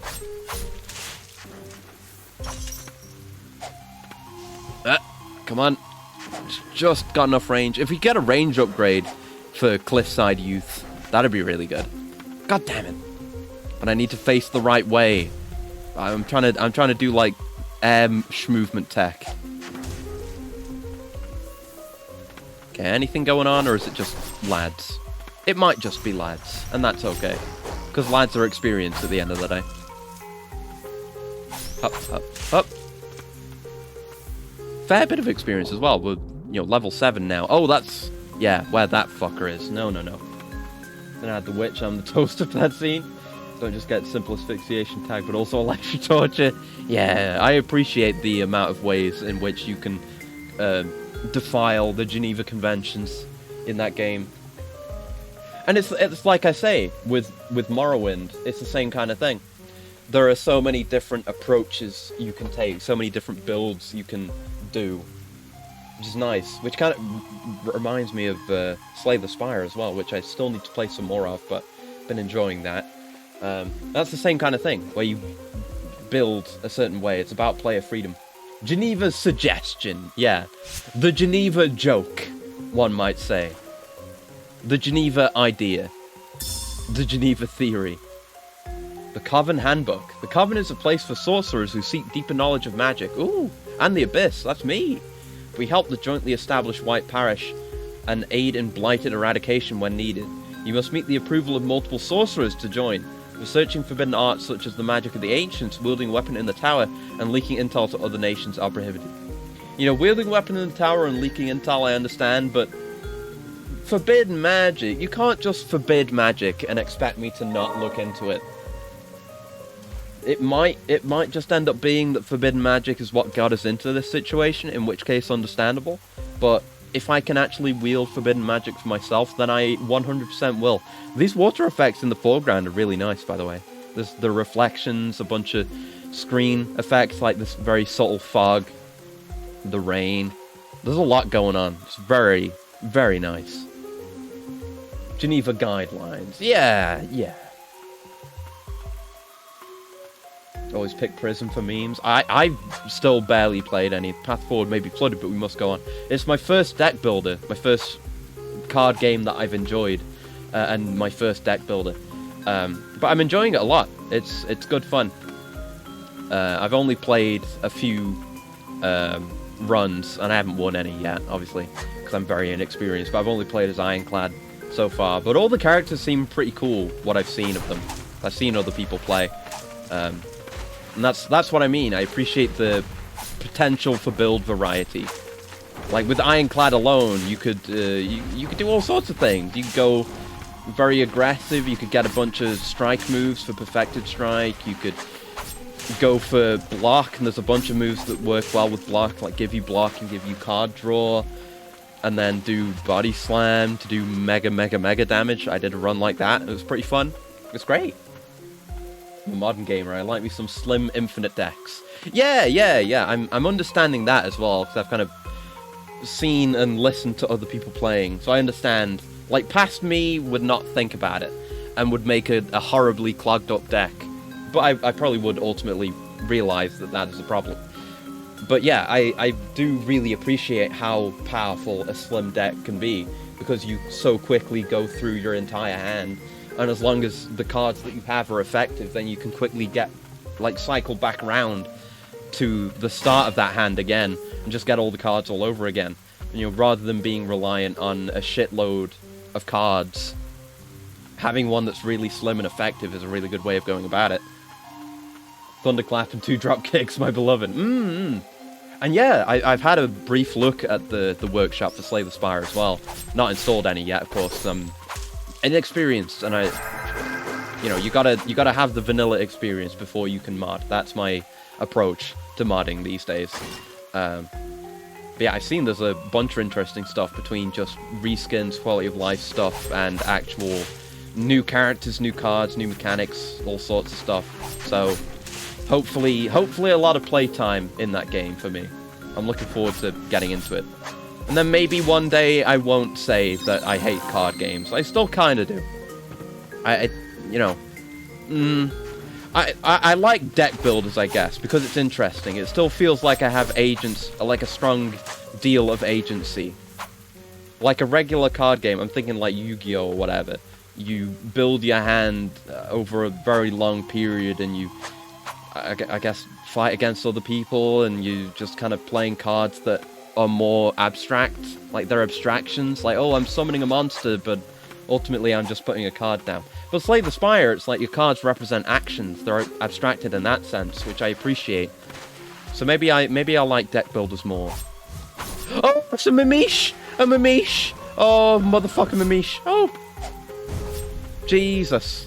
Oh my. Oh my. Motherfucking Pot Mimic. I don't like Pot Mimic. Go away, Pot Mimic. Perish, Pot Mimic. He's just dragging himself across the ground. Oh! Woo! That was a bit frightening. God. Remember someone playing the Passionate Mud? Oh god.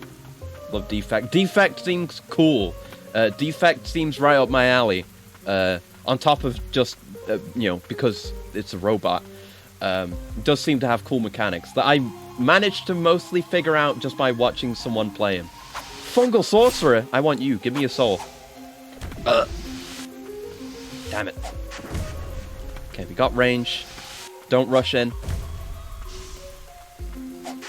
Keep throwing the boy at him. The cliffside boy. Good.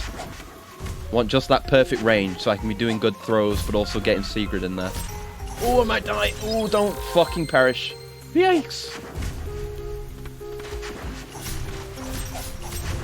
Yikes. Hey.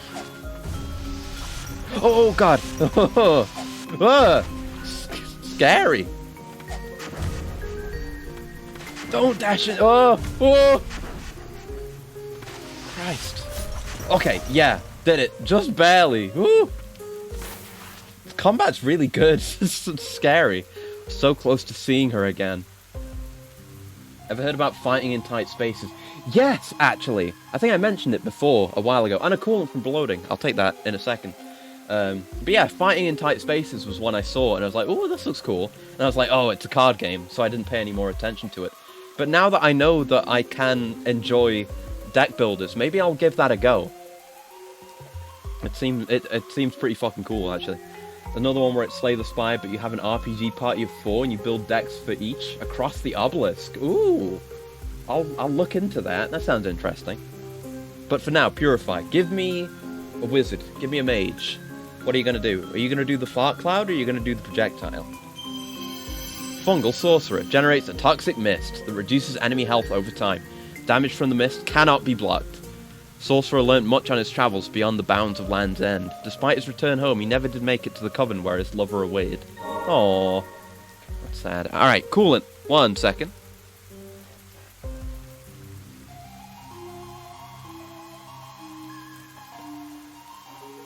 Yeah, now I'm gonna have to actually use my my second set of spirits here, so I can have him equipped. Oh no! Fuck! I didn't want that. I didn't want that. I pressed the wrong trigger like a fucking dingus. Ooh, shortcut though. And I didn't read the note, I just took a leap of faith. Jumped off a cliff and fucking died instead of reading. Whoops. Turns out I'm a dingus. Oh dear. Okay, come on, give me my note. I came all the way back here. Wily coyoted my way off a cliff just to read this. Oh no. To my darling, upon reading your letter, I've decided to return. I've seen and learned much on this half-year journey outside the Coven. I ache to tell you of all the scorching sand dunes, strange creatures, and so much more. I'll be back soon with your souvenir. All my love, Melville. Aww. And what was the souvenir? I guess it was nothing we were interested in, because we didn't steal it off his corpse. Or maybe it was already gone. It wasn't included with the note. But oh well. I'm not above grave robbing. I'm not even below grave robbing. In fact, you might even say that I am exactly on the level with grave robbing. I need to... Okay, that's what we dropped down into. I don't think we have any way of getting to that right now. I don't think we could stand on this thing on the right here. No, that's something we'll have to come back for. Alright, let's get out of here then. Whoop. Oh, it's nice. Yeah, you can click in the stick to just have a look at the full map instead of going into this and having to find the right page. You know, one thing I'll say about this map, though? There's no markers. I can't put any markers down. It'd be really useful, because there's nothing on, on that room above us to indicate that red pickup was there, or the breakable floors or anything. It'd be nice to be able to mark that stuff out for myself, but oh well. Across the Obelisk has a mode where you can assign people online a character, so you can scream at your friends for playing the wrong card. Ooh, that sounds terrifying, but also fun. I feel like I'd be the one getting screamed at with how little experience I have with card games, but that sounds fun. That sounds fun.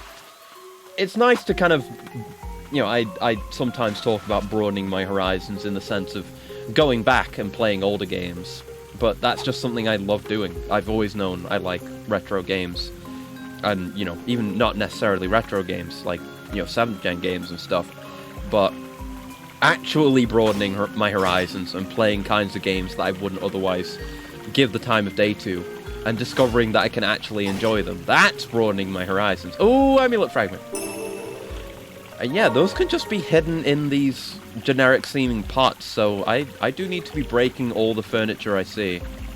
I mean, it's a video game, so I'm going to do that, but, it's additionally important. I'm being encouraged. Look at this, lady. Plant lady, you are now dead. Sorry. Oh, okay.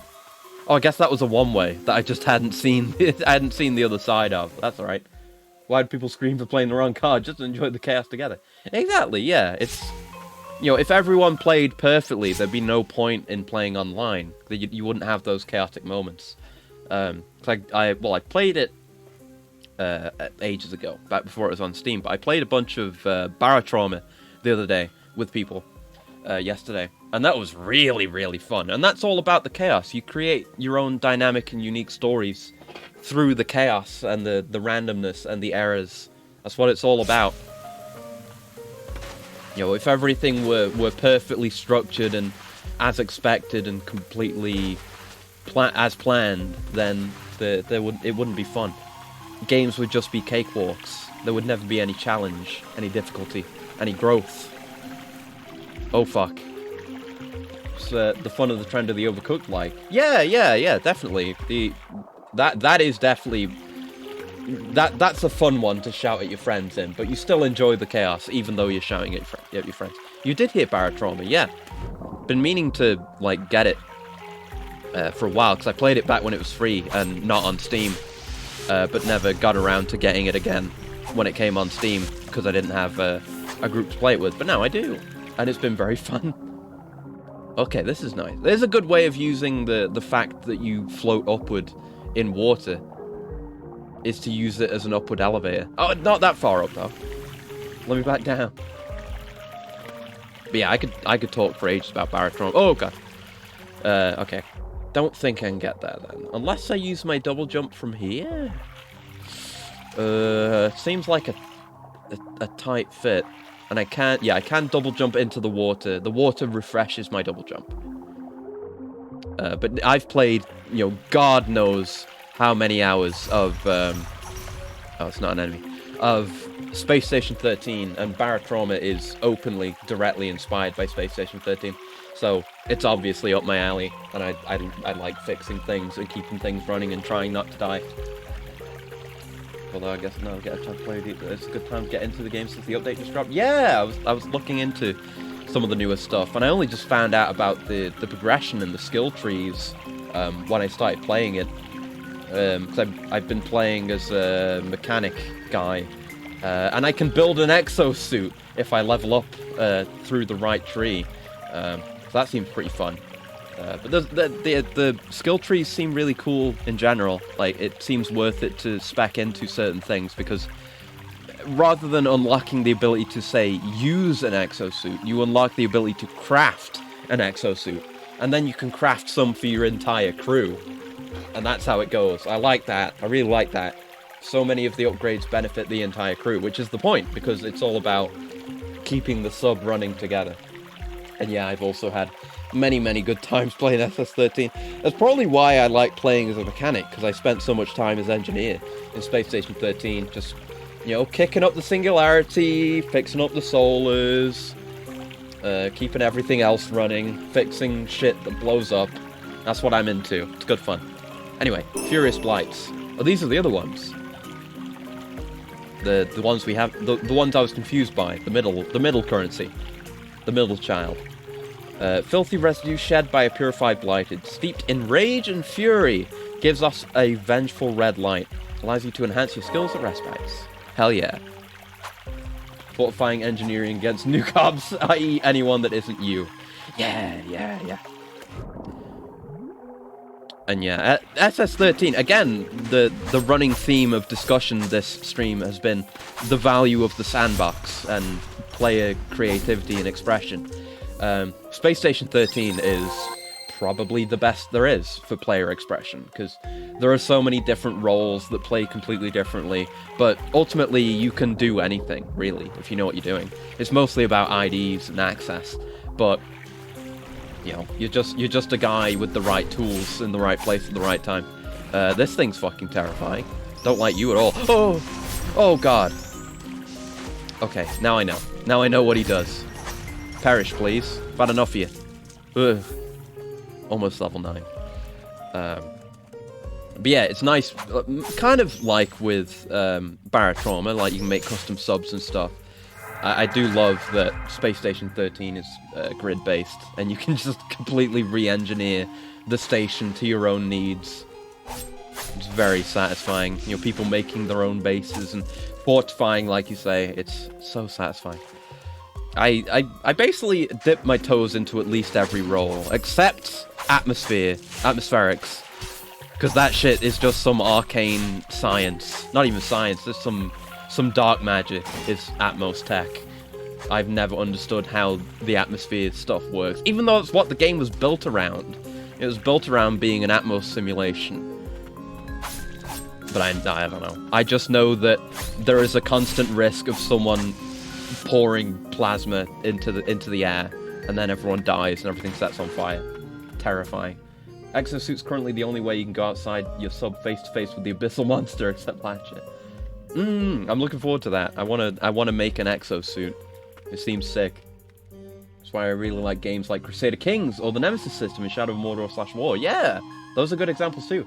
Game story organically creates itself with the influence of the player. Yeah. This kind of thing that we're talking about, and those are really good examples too, are really what is meant when you say, you know, you make your own fun. Because I've definitely seen you make your own fun be used to kind of say like, the game isn't really that good, but you can make your own fun.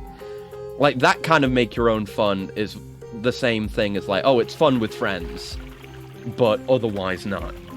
You know, because it's bad, but anything's fun with friends. But no. You know, Morrowind, Crackdown, any sandbox, like Crusader Kings, the Shadow of Mordor, Shadow of War games, you do make your own fun, because you have a lot of control over what you want to do, and so many of the activities are desirable to do. Because I haven't played any of Shadow of Mordor, or I only played a bit of it at least, but I've played a bunch of Shadow of War, and that game is so fun to just fuck around with, and they know it. Because the Nemesis system is really well enhanced, the combat feels really fun, and you feel shit strong as well when you figure out what you're doing. And then building your own army, building your own castles, overrunning all the areas, and then doing the online stuff is all just really endearing, and it all feeds into itself. It's great. Only know enough of Atmos to turn all the air into fire. Exactly. I could figure that out. You just, like, wrench a plasma tank to the right place and send the plasma out, and God will sort them out, basically. Right, yes, we got a fungal sorcerer now, so let's actually fix this second set. We'll keep Sigrid, because Sigrid is good. And we can mess around with the fungal sorcerer now. So, no, that's the wrong button. I wanted to switch to my other set. But now we can have there's fungal sorcerer. He's chilling out. Cool. That's why I love those kinds of things, but kind of forsake linear story games, because most PS exclusive, because it really plays into the magic of what video games can be. Exactly, yeah. That's why I've played so many, God knows, maybe hundreds of hours of Space Station 13, because you can come back to it year after year, and you'll keep having different experiences, and you'll always have those stories that you and other players made that are completely unique, and you'll always remember those because it's like something that happened to you. Like, if you're talking to someone about a linear game, not to shit too much about on linear games, because linear games have value too, but you talk to someone about a linear game, and you'll both probably say the same things. Like, you might have different things that you like, or you might play it a bit differently. And there's a great range of player expression in any number of games. Like a game like this, or a game like Dark Souls, in this I could choose different spirits and play a different kind of build. In Dark Souls, I can do a magic build, or I can do pyromancy, or I can do dex or strength. And there's room for expression there.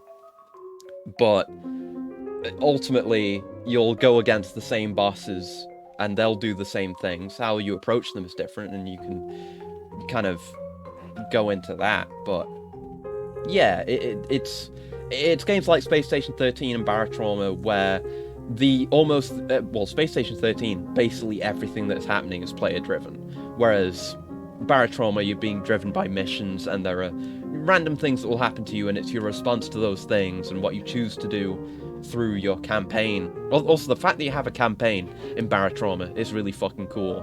I do love that. The campaign's really cool. I've only played a bit of it, but it's great. Although I say I only played a bit of it.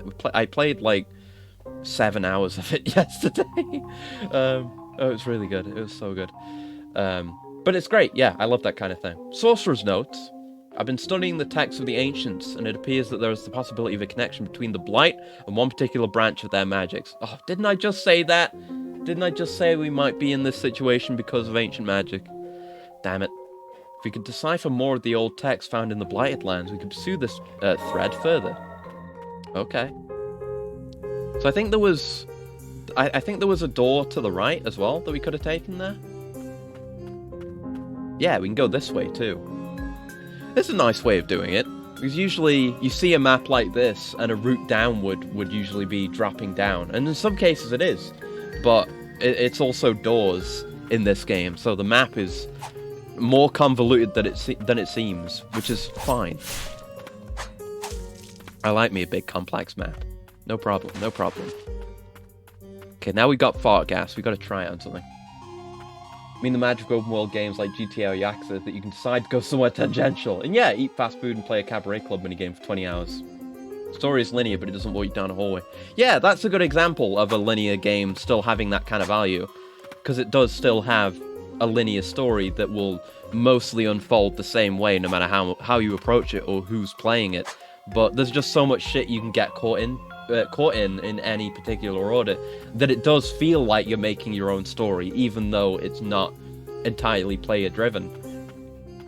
Because I've done that, like with Yakuza 0, I just got completely stuck into the Cabaret Club minigame immediately because it's really fucking fun.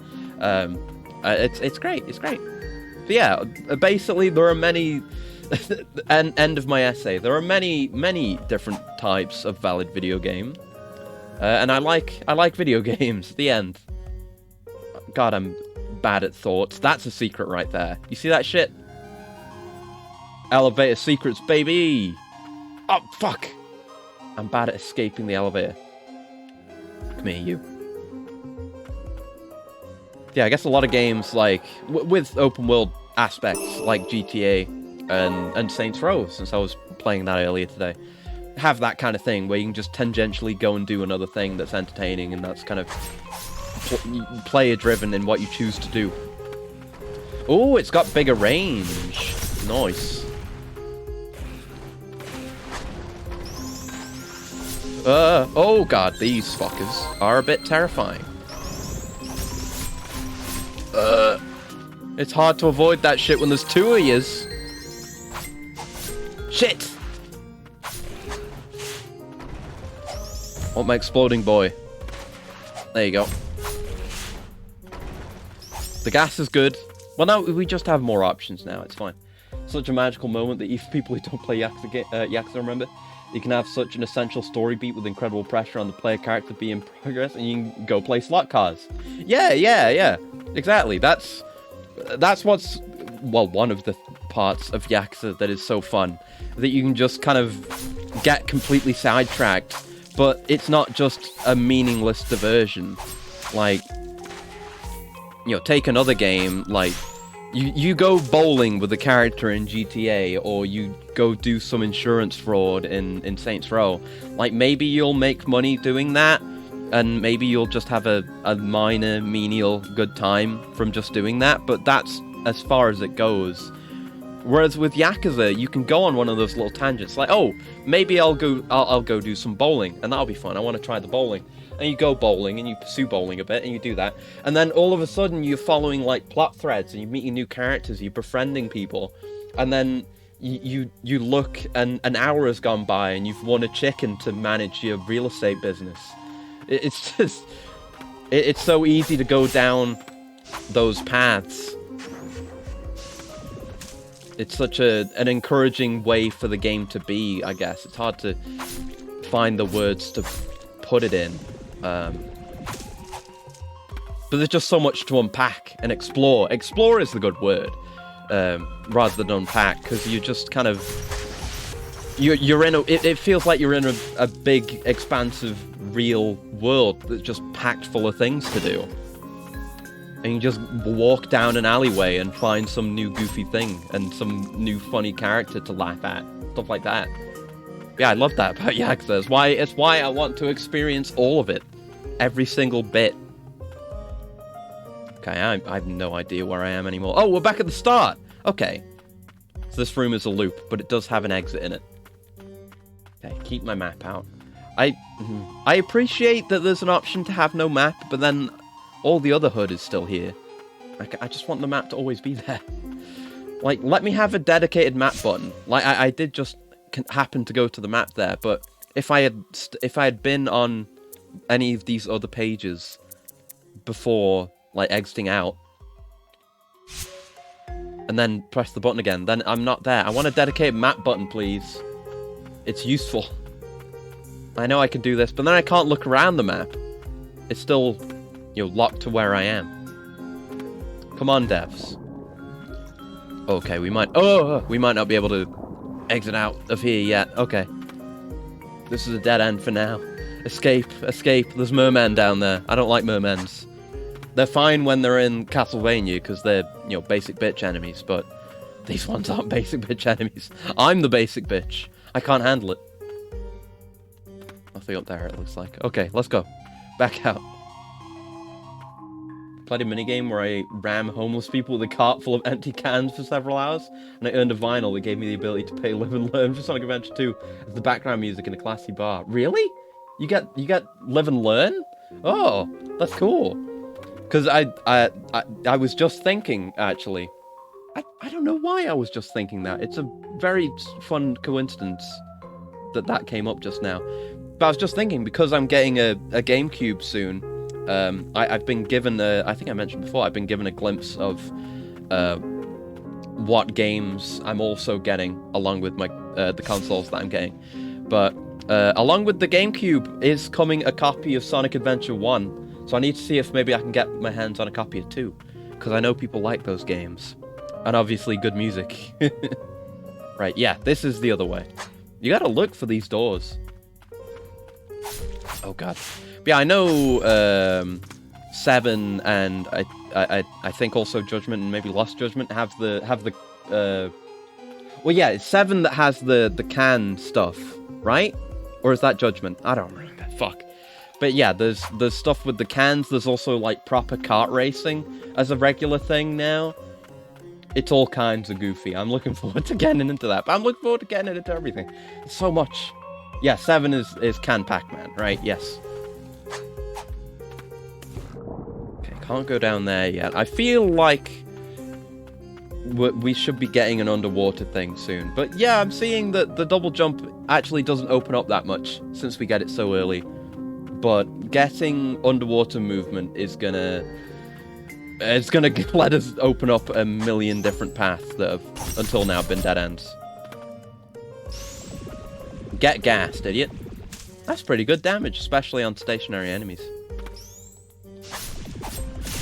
Good shit. I need to get hit less, but still good shit. Pots. Now I'm frightened every time I break a pot that there might be a mimic in there. Also, is that Alrana gonna hit me with fucking thorn magic here? I'm scared. Get me out of that. I don't want to be there. Jesus. Sonic Marathon would fill you with the most manic cognitive dissonance to the absolute depths of shite to genuine fun cheesy shit. Oh god, pain water. Don't like that. Do I have a way out of here? Okay, just barely. Christ. I've been asked before about potentially doing a Sonic Marathon. Maybe I might, maybe? Because I have a lot of... Ooh, nice, level 10. I have a lot of relevant consoles and just games available to me now. Like, because I've got a Mega Drive, and I've got Sonic 2. I could get the rest of the Mega Drive Sonics. That would be cool. I've got 06 on the 360, and I'm gonna have my hands on Adventure 1, and might get my hands on Adventure 2 at some point. So maybe, could be something worth pursuing. It would definitely be interesting, with it being a storied franchise, but one that I'm less familiar with. It's definitely on the list. It's definitely something I would want to do. But now that I've got so many of these consoles available to me, there's so many of the marathons that I was already thinking of doing that I now want to do with almost exclusively original hardware. Because I think that's cool. I want to play games with original hardware as much as is possible from now on. I think that will be a cool thing to do in general. But there are so many marathons that would center around that. Like Ratchet and Clank. I've been planning to do Ratchet and Clank for ages and ages and ages and ages. Fuck, that does a fair bit of damage. Okay, it never actually hit me before, so I didn't know if it actually did damage. But it do. Oh god. But yeah, Ratchet and Clank, a bunch of those are on the PS2. Love those ones. And then I'll absolutely buy the ones for PS3. And I've fucking got Rift Apart, and I still haven't played it because I've been holding on to it for this marathon if I end up doing it.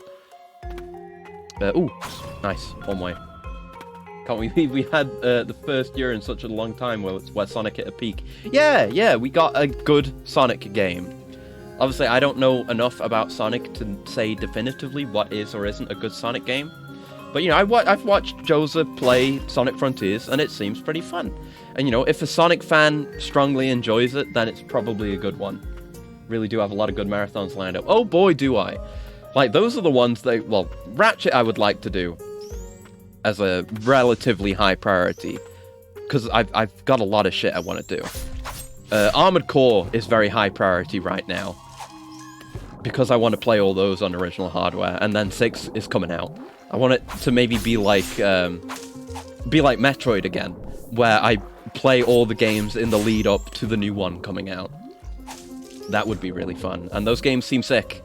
I had a quick go of Armored Core Silent Line Portable on the PSP, And it's really fun. What little I played of it. Formula Front is the one that I'll actually play on PSP on stream. Would be nice. I really want to do that. You play it so I don't have to? Yeah, I'll give you guys all the context you need for Armored Core. But they do seem like really cool games, though. So, you know, maybe you'll end up wanting to play them, and that's good too. Get gassed, idiot. Ooh, mama. I'm okay. Mostly, I got no heals left. Merman, get away from the merman. Ah, shit. Can't wait for the Kingsfield Marathon. I've considered it. I have considered it. Because I've seen, I've talked about him a bunch before, Greyfruit. I watched him play a bunch of the Kingsfield games, and that would be really interesting. And then there's oh god, there's modern Kingsfield likes, like Lunacid. Oh, free heals, thanks. Oh, a free heal. Free heal singular. Oh, I thought this was water down here, it's not. Whoops. Don't play Kingsfield, you can't stop me. I will. I might. Because with the PSP, with it being a super legitimized PSP, I can play a bunch of PSP e-boots as well. So basically, the entire PS1 library is available to me on the PSP as well. So I can play the Kingsfields on PSP. I probably won't, but it's interesting. It's neat. You know, I always talk about the video game DNA, the sources of certain things, how video games come to be and develop over time through iterations. And that would be a great one to play, to lead into what we have now with Dark Souls. But yeah, if I do Armored Core, I'll probably play a bunch of other FromSoft mech games as well. Because I bought... Oh shit, I thought there was a platform there. I bought Metal Wolf Chaos on the Steam sale, which I've been meaning to get for ages, but never did. And I want to get another copy of Chrome Hounds, because I lost mine. That's FromSoft as well. And there's a bunch of Gundam games that FromSoft worked on, actually, that seem really cool, with similar kind of... Armored Core combat, even though none of them are really in English. But the ones I've seen, mostly on the PS3, and there's basically no region locking on the PS3, so why the hell not? Play them anyway. I've been playing PSP games that are Japanese that I just don't understand at all, so why not PS3 games as well? Could be fun. Yeah, there's a bunch. There's also, what's it called?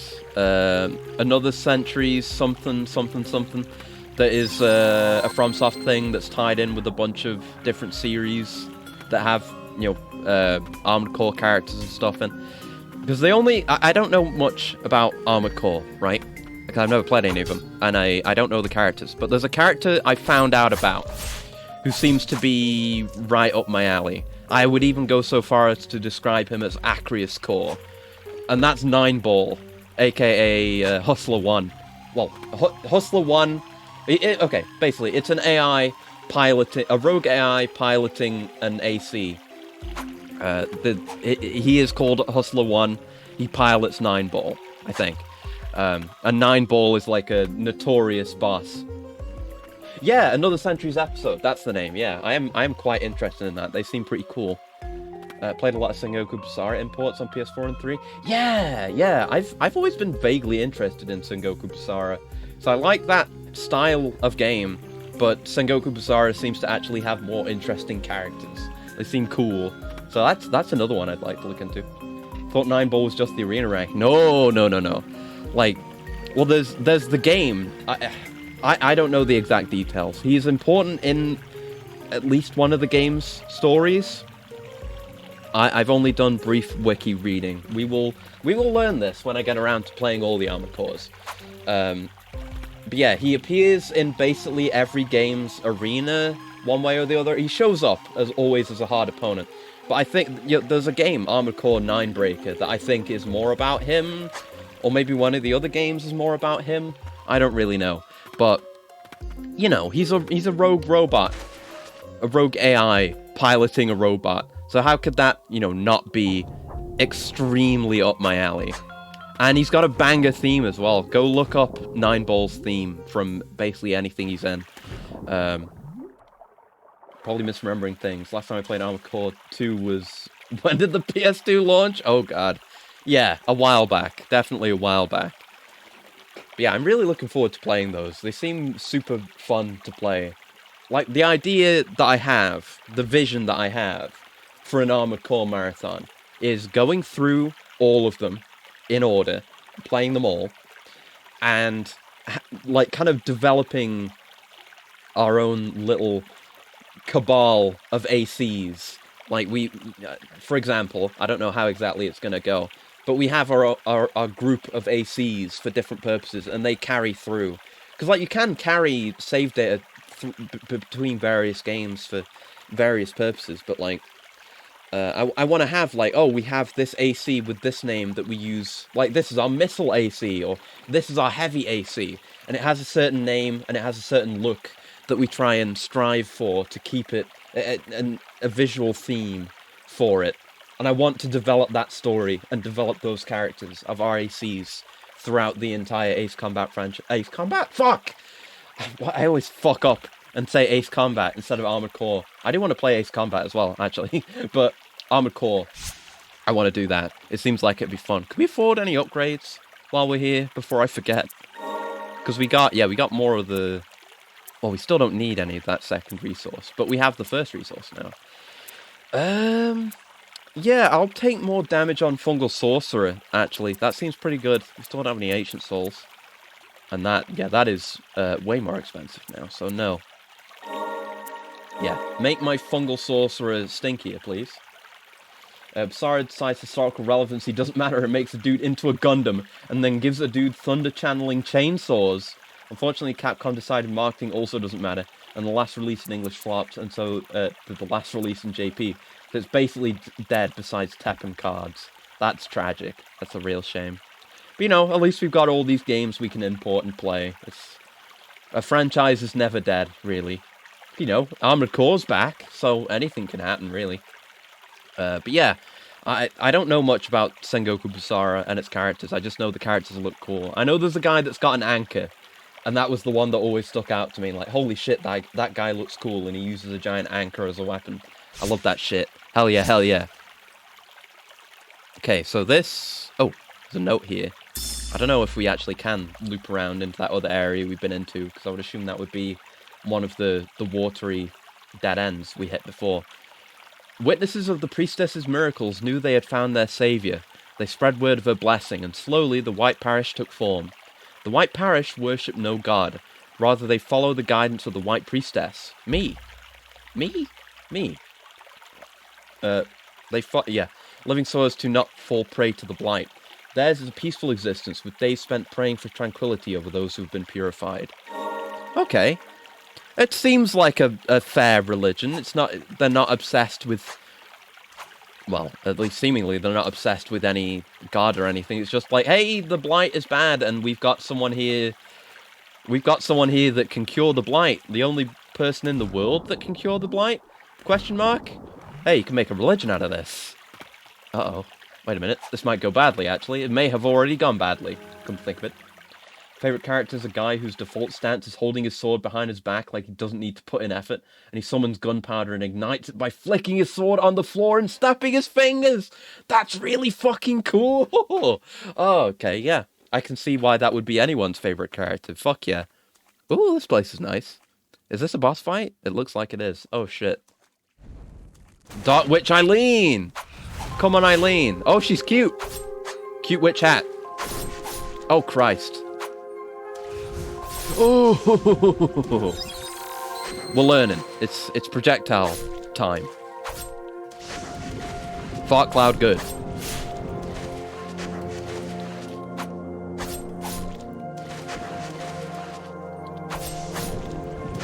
Oh, I'm okay. Need to learn to be more careful. Like, you can't... Oh, God. You can't dodge cancel out a move, so you really... At least I don't think you can. Even though you're not really that heavily locked down into a lot of moves. The melee you are. But stuff like casts, like that, the fart cloud, is very, very pleasant, actually. Should have done that in the air. But yeah, it's very low investment, the combat, which I like. It makes sense, lore-wise, I suppose. Music is popping off in its own way! Jesus! Oh! Unfortunate. Oh! Oh! Not quite got the spacing for these dodges figured out. Oh, oh no, I'm gonna perish. Oh! Too early with the dodge. Big hats indeed. Big witch hats equal good. That's all I have to say on the matter. If you disagree, die. And a coolant from bloating. Thank you very much. 1 second.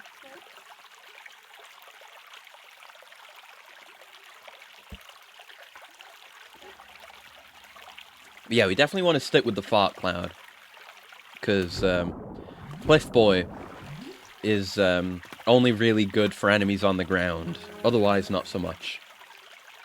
Whereas fart cloud just stays in place. And this is a boss that likes to stay in place. More or less. Enough that the fart cloud is good. Damn it! She had iframes during that whole... before the first teleport, which I didn't expect. Good hits. We don't need to go in so hard with the melee, because that's where we're taking the majority of our risks. We'll do sensible combos you can take home to mom and dad. I got hit from that? I dodged. Fuck you. Sensible combos you can take home to mom and dad, and then also pop out the spice every now and then. Damn it. I was trying to jump and do that. Whiffed on the whiff. Get it, whiff, because it smells bad. Lamau. Don't stand underneath. Okay, I thought it was going to do the pillar thing, but no, it's the knockback. Shit!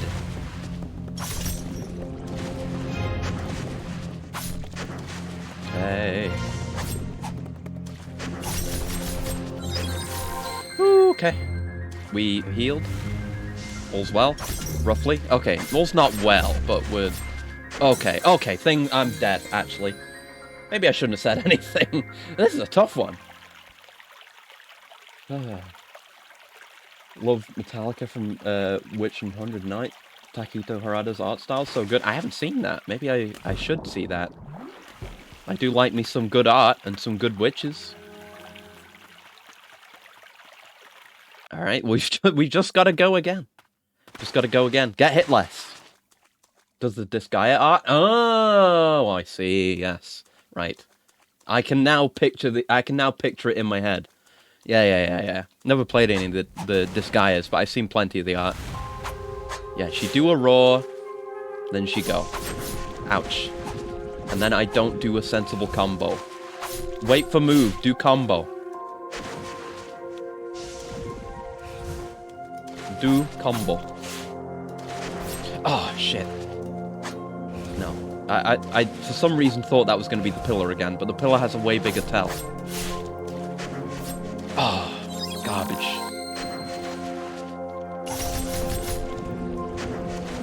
Okay. Slow and steady. Methodical gameplay. I do like methodical combat. Oh, methodical and sensible. Where are my iframes, bro?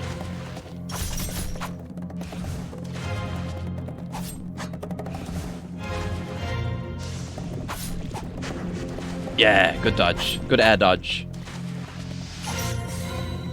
Okay. And she gets iframes when she's doing the big booty blast. Don't know why I called it that. Oh, that was dumb. Oh, fuck. Oh, shit. Oh, Christ. Well, I've gone and fucked it now, haven't I? Gone and made it right. Bollocks of it. Oh, my iframe. Where my dodge? Where my dodge? Okay, that last one I definitely deserve to be hit by, but I feel like I lost some of my iframes in there. Take drugs, kill a bear. That's a very good mission. Very good quest. I remember that one. It was good. And that dialogue, I guess for those who don't know, that's in Honest Heart. Why is that hard to say? Honest Hearts. I feel like I'm not saying that right. Honest Hearts. Oh. Ooh. You ever just completely forget how to say a thing and it makes you feel bad and uncomfortable? I just had that happen. Anyway, with certain quests, when you have Wild Wasteland on, you've got to take drugs, kill a bear. But I think you specifically get that dialogue if you have Wild Wasteland turned on. Why am I struggling to say things? Period. Because I'm an idiot, that's why. Good grief. Say it the same way, second H is basically silent. It's weird. It doesn't feel right. Something feels wrong. Something's amiss. There's a disturbance. Honest. I'm struggling more with the first one. Hearts. Yeah, honest hearts. Feels wrong. I don't get it. I've never struggled with this before. This is a new one. I have my things I struggle to say. But H's usually aren't included among them. Usually S's. Oh, get down! Nice. The stamina gauge. Okay, that's the booty blast.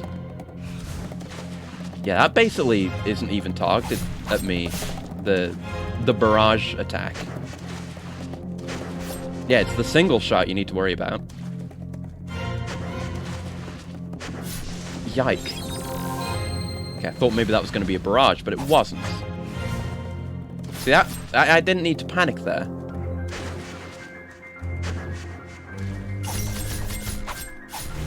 Oh, dodge straight into that because I didn't know what it would be. That one I had to dodge. Shit. Well, that worked out. I was kind of thinking, like, maybe I shouldn't heal yet. I haven't taken enough damage. But they sorted that out for me. Oh, you give me more iframes! Only got down to half. I'm so shit. Oh, God! I just lose track. Man. God damn it.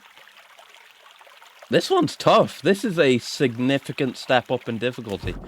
And, you know, I may not be in the intended next area, because there was the whole, oh, you can just homeward bone from the main menu, or from the menu. The pause menu. Hey, quests also? Oh, these are achievements. Right, okay. That's kind of weird. Whatever. But it's nice that you get free homeward bones.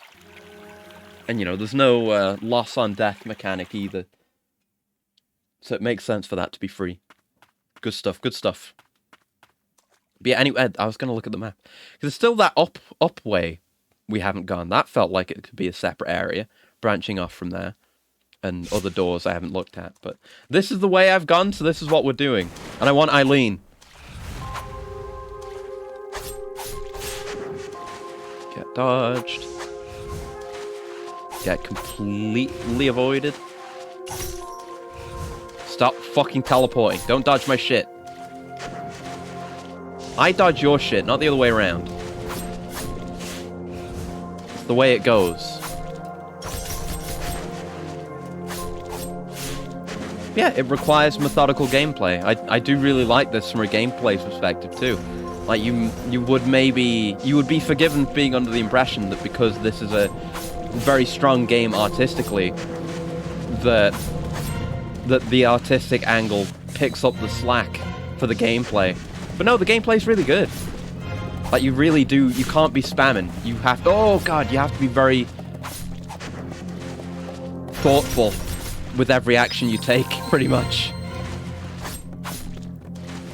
But you also have a lot of freedom with how, like I say, how not deeply invested you have to be in each move. You can kind of just set them and they'll go. But your dodges need to be deliberate, which is why they make up for it. Shit. I hate dodging through the tornado. I'm bad at it. barely avoided that fart cloud, you scum. Yeah, come over here. Yeah, you do 2 of those in a row. Consistently. But then you teleport, so I should stop farting on you immediately after you do those.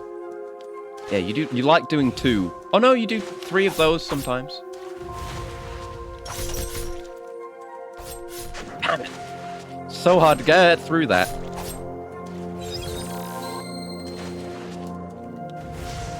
There we go. That's when you want to use a fart cloud. Okay. Oh, god damn it. Orb. Orb. Orb. Orb. See, that's the place to use Sigrid.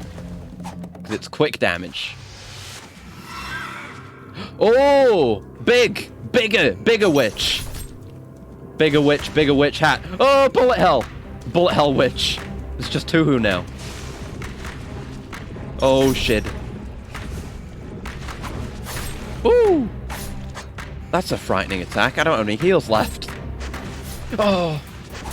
Fuck! I wanted to go in and get the last bit of the stamina down, so you could maybe get some extra damage in, but no. Chris, no, look. Look. Okay. I'm only weaponizing Braps because it is the most it is an effective strategy, okay? I gain no enjoyment from this. Well, except for the gameplay. I do like the gameplay. But, you know, if there was a more humane way of doing it, I would do it. And a coolant and a stretch from Headless. Thank you very much. Let me do the coolant first, because that's what you redeemed first.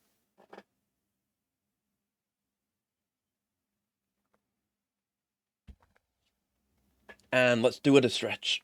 Ooh. There we go. Ooh, good stuff. Okay. I need the stretch. This is where you need to limber up. I need to be limber in body and mind, because I need to be doing my my smart, intelligent dodges too. Sasuga, my bros. Quote Mori Akriopi. No! This is the fusion I don't want. Please.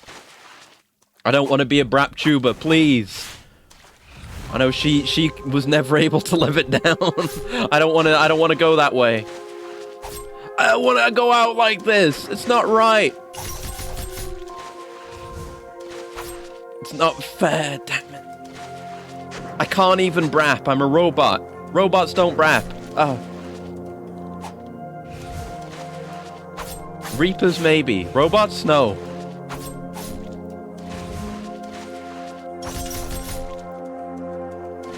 Shit! Dodged way too early. And then she just did one of the single orbs. Yike. I'm screwing up. This is still very early into the fight. I need to be doing better than this. Very genuinely must improve.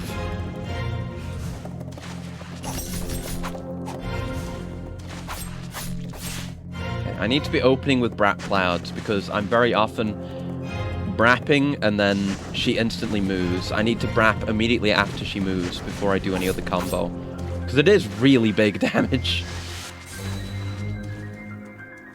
It's not fair, it's fart. No, it's not. It's poison. Oh shit, it's Poison Cloud. It's not brap. I keep saying brap, but it's not. We need to separate fiction from reality, okay?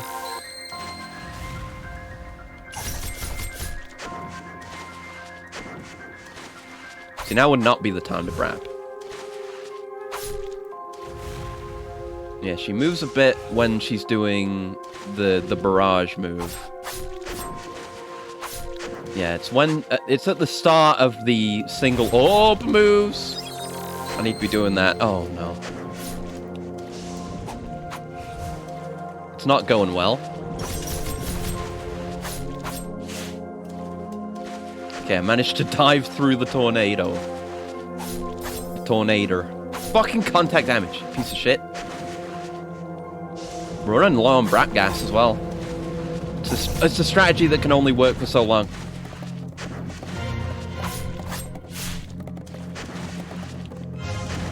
Fuck! My dodges!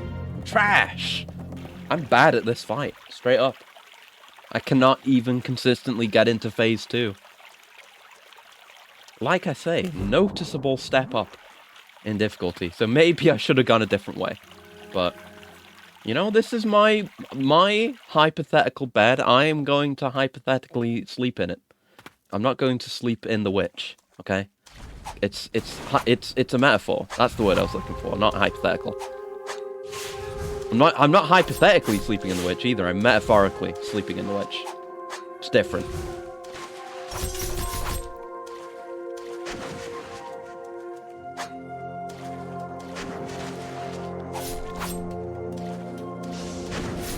Fuck! Stupid damage. Yeah, melee is important. You can't just fart. You can't just fart. Because we want to get the stamina gauge down, and poison doesn't do that very well. Not to mention, melee just does really big damage comparatively. Like, this is consistent small damage over time. But this is big number.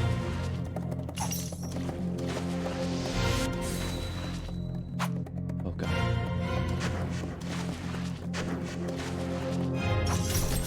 Nice. And yeah, that's small, immediate damage, I guess. Unless you do it on the ground, then it's big damage. But in the air, it's smaller. Which makes sense, because it's such a... It's easier to use the air version of my Y, of Sigrid.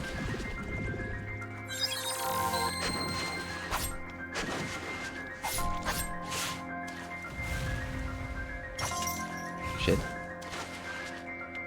Well, I actually meant to use the gas there, so it's a good thing I pressed the wrong fucking button.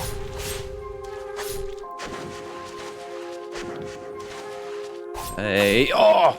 Contact damage, I hate you. More than anything else in this world. Ah! Yeah, it makes sense for the secondary moves to have... well, there goes all my health, wasted, without getting any damage in. But it makes sense that the secondary moves do less consistent damage, and a more, you know, specific utility. Because they're the ones you don't have to put the big investment into. Like you, oh fuck, oh god! You're basically stuck in place if you're doing the regular melee combo. Whereas the other stuff you can just pop out. Alright, so this isn't the run. Yeah, there it goes. Fuck! Oh, this is hard! Why is it so hard? I don't have enough to upgrade anything. And even if I did, it wouldn't matter that much, would it? Yeah, no, I have 2 stagnant blight. No. And I could just go and do something else, but I mean, we've done reasonably well. It's just about avoiding attacks. There's nothing you can't avoid. That's the thing. It's not a DPS race. And it's not a health check or anything like that. If you're good enough, you can avoid all the hits. I just need to be good enough. That's what it's about. That's where I'm failing. That's where I need to succeed. Where I need to get good. Whiffed my whiff. As ever. Whiffed that also. Impressive in a way.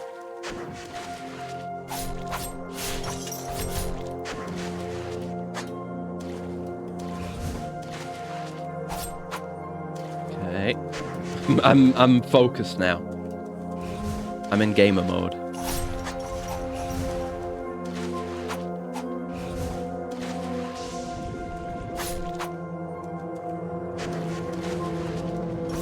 Yeah! Stay close to the ground! Get them big hits! Even though they're not really that big. Oh, should have dodged that. At least it's not big damage. No, I meant to jump!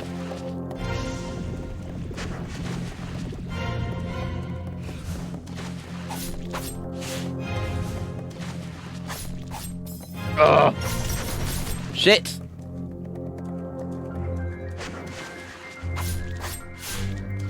Okay. complete waste of a whiff.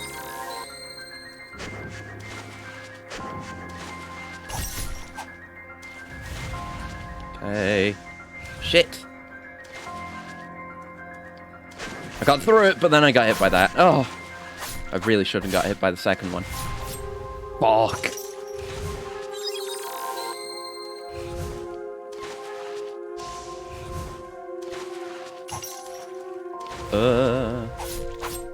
Melee, melee, melee. Oh, fuck! I've barely taken out any of his stamina, and now I've got comboed into oblivion. I've got to be looking all over the screen, which is a bit difficult. I've got a heal left. Wasted.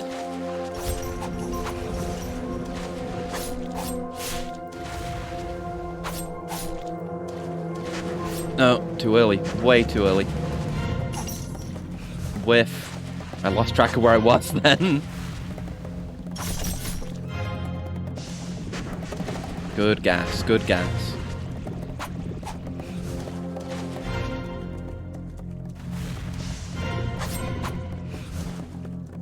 Yeah, I'll stay on this side. I'm perfectly happy over here.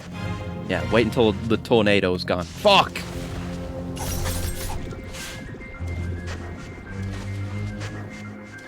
Okay. We're out of Y. We're almost out of B. Wasted it. Okay, we're into phase 2 with nothing left. I just gotta not get hit. Now we need to play it methodical. More methodical. Like so. Oh, right, but there's also that move. Right, that's harder to avoid. Yeah, that's... I was saying I need to be methodical and just dodge all the attacks, but that one has way less of a tell than anything else up to this point, basically. That's very hard to deal with. I need to have much more health going into phase 2, so I just need to fuck up less. I'm just a trash man. Garbage. I wish I had moves that were easier to land. You know, my Y I can land, okay, if I'm in the air, but then it doesn't do that much damage. The gas is just hard to land.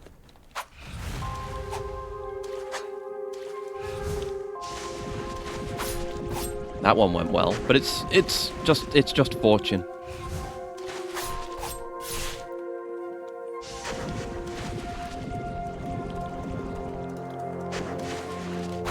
Okay, focus mode. Apologies for poor commentary. Shit.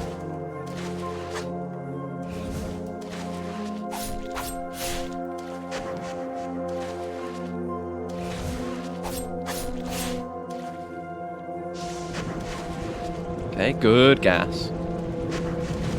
I can gas good when I'm focused.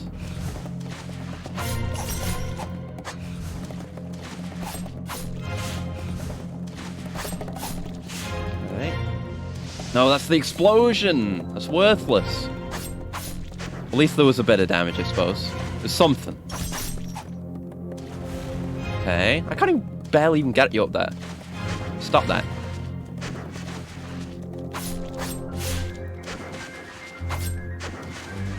Nice.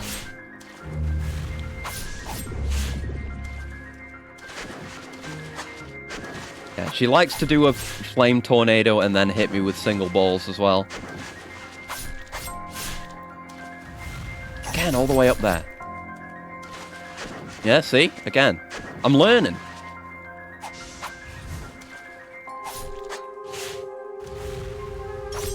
This is a bad place to be.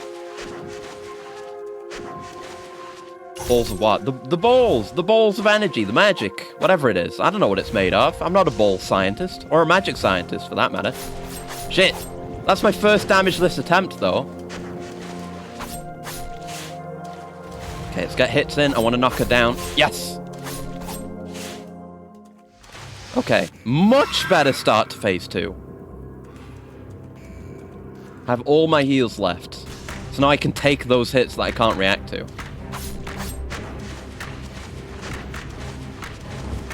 Okay, I think she does it after combos. So we can at least try and predict it. Yeah, she does it after things. She never does it on its own. And she seems to be a bit less mobile. Oh, my healing! Oh, I was just trying to fucking do it. Oh, that was going so fucking well. And then she just knocked me out of my heal. Shit. A faster heal would be very nice. Ah. I was feeling so confident about that. I was doing an actual good job the entire way through. And I just didn't get to heal. That's the most annoying kind of fight. In a game, you know, in a Souls-like or something like this, where you have limited healing. Where you just... You don't even get to use your heal. You just... A single mistake ends your run. When you had so much more potential. It was going so well. Hate that. It's the most frustrating way to go. Come on, Eileen. I actually didn't mean it in the... I didn't mean to make the reference saying it that time. That was a natural come on, Eileen.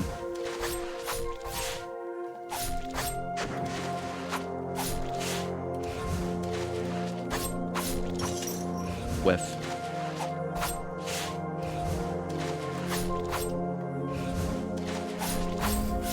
Oh! Get down. That's how quickly you can get it down if you just go for melee. I'm seeing the potential for builds. I could see you could maybe focus more on range stuff, but we'll have to see how the other main skills go. Because everything else is limited. You need to build around at least one main skill, but I'd be interested to see if you could do multiple.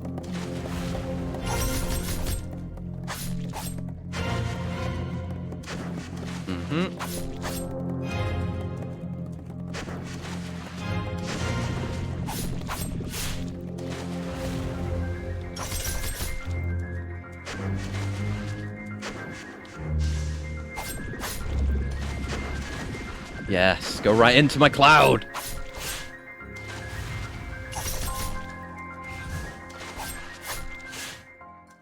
Okay, good. Took a bit more damage, but phase 2.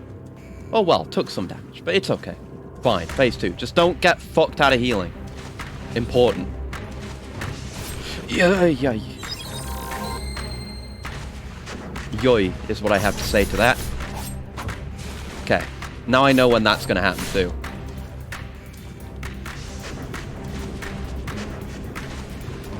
Yeah, she teleports into you after stuff. It's a combo. She do combo. Fuck. Which honestly just leaves her in predictable positions for longer, so I can use more gas. See, I know she'll Oh, well, I could have gotten her to teleport into the cloud a bit. See? I teleported her into the cloud. Shit. Fuck. Don't fuck up, the music's popping off. I'm panicking. I'm panicking. I am panicking. Legit. Fuck.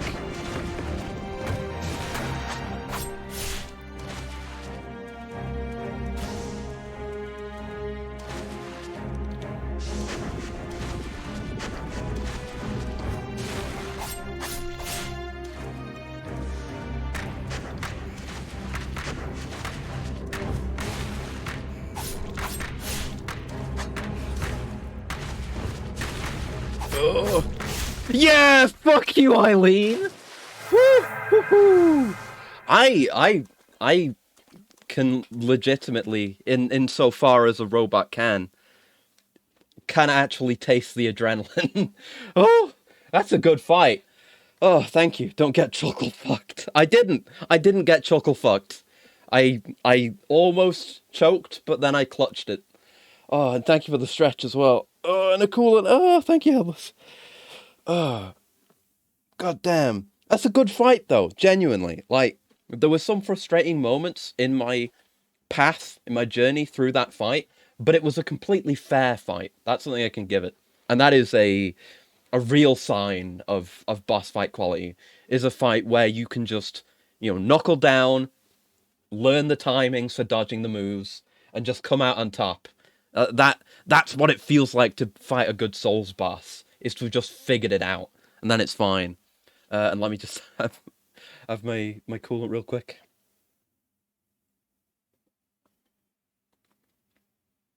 Right, join my team, Eileen. Give me a cool power. Also, let's see your tragic backstory. Why not? While we're at it. While we're here, you know, the coven is lost. Oh no. The place I fought so hard to protect. What you get when you get a bunch of weird women in a forest. Everything I built up by my own hand, brought to ruin. I risked everything to protect her. Fretia, the only friend I've ever known. Fretia, I yearn only for your safety. Well, I haven't seen her yet, so there's a good chance maybe she's safe. Even now, I remember the day you eased the suffering of what was once my mother. Oh no. The day you became the priestess of the fount, Fretia. Such precious time was taken from us, never to be returned. Oh no. I continued my research in the hope it may have eased your burden. But she didn't. But it was all for naught. That folly has become my own burden. I'll carry it to protect this place, at least until this horrid rain ceases to fall. But it never ceased. I devoted my time to refining this magic.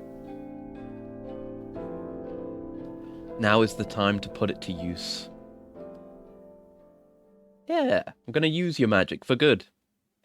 So what is it gonna be? The flame pillar? Oh, ranged arcane. Oh, it's red! Ah, this is primary. Alright, you are going in my second loadout. Ranged build. I was just saying ranged build. Alright. Fires ranged arcane projectiles. Projectiles will home in slightly on enemies in front of you. Eileen was raised in a coven of witches and was hailed as a gifted sorceress at an early age. Meeting the priestess eased her anxieties and loneliness. Oh. Remember getting my shit pushed in by Nightmare King Grim for a couple hours? Going to sleep, waking up and beating him in 10 minutes. Yeah. That's what does it a lot of the time. Like, you'll be going at a boss for ages and ages and ages, and you will be improving. Most importantly, you'll be ingraining their moves into your mind. That's what you spend your time doing. But because you're spending so long on it, you're getting worn down, your reactions get slower, and you can't do as well as you could. But then you take a break like that, it just replenishes you, and you can go at it at full. That's why you get those seemingly sudden returns to maximum potential. So with the wall long boss demo too, parry time in that game's hard to pass. Need to try that. But anyway, new primary. Ooh! Witch's bubble. Oh, we can move in water now. Good. Okay, so we get a bunch of shit for Eileen. Black magic wielded by Dark Witch Eileen that allows one to submerge, attack, and evade in any direction. In any direction? Ooh. In Blighted Waters. Cool. Speaking of our martial arts discussion, really sick game. I'll have to have a look.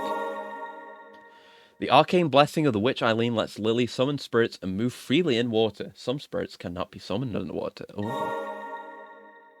Okay, sick. Thanks, Eileen. Though she may fade, the ward protecting coven shall ever remain. May you rest in peace. And what's your deal, Umbral Knight, anyway? Because, like, we haven't purified him. He just showed up to us as a spirit. We don't know anything about him, really. Hopefully we'll find out. Hopefully. Alright, that was very satisfying. Good shit game. Very good shit game. Let's go upstairs and equip that. I want my magic build. So yes, yeah, I'll put it on my second build along... second loadout. Along with the Fart Cloud, since that's kind of my other ranged option. Well, it's like my magic option. Whereas I'm just throwing the boy, otherwise. Yeah, Hamlet Youth is just throwing the boy. Okay. Dark Witch Eileen. Oh, wait. Oh, it has 70 uses. Okay, so it's a lot. But, okay. So I can't go ham with it. God, she looks great. Look at it. She's cute. I like this witch. Okay. It's ranged combo. Got it. Got it. So, where are we headed? I guess we'll go... I guess we could go back now that we've got water movement. we'll have opened up some areas we couldn't get to before. So let's do that. 50-50 shot, he's either an Eldritch Abomination, your dad, or a king. Yeah, it's not 50-50. Yeah, no. 33.3 recurring, slash 33.3 recurring, slash 33.3 recurring. It's an Eldritch Abomination, my dad, or a king. Probably good guesses. Good, solid guesses. We don't need to be so close now. Ow. Whoops. Wrong button. Nice. Okay.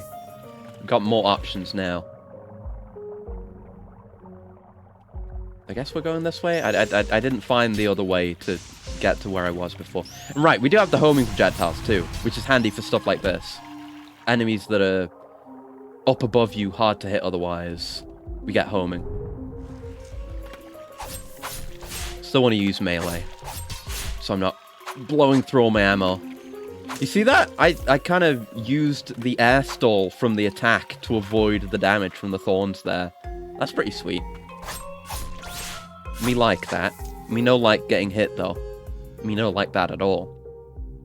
And yeah, we're not being constantly pushed up here now. We can still use them as elevators, but we're no longer such so limited. I guess we'll go explore around here first. Oh. Yike. Oh, big yike. Big, huge, colossal scale, troubling yike. Oh, God. I really like that the, well, I guess all the abilities are more like Dark Souls 1, where it's casting based on uses rather than a gauge. And, you know, casting from a gauge is fine. Ow. And I like that well enough.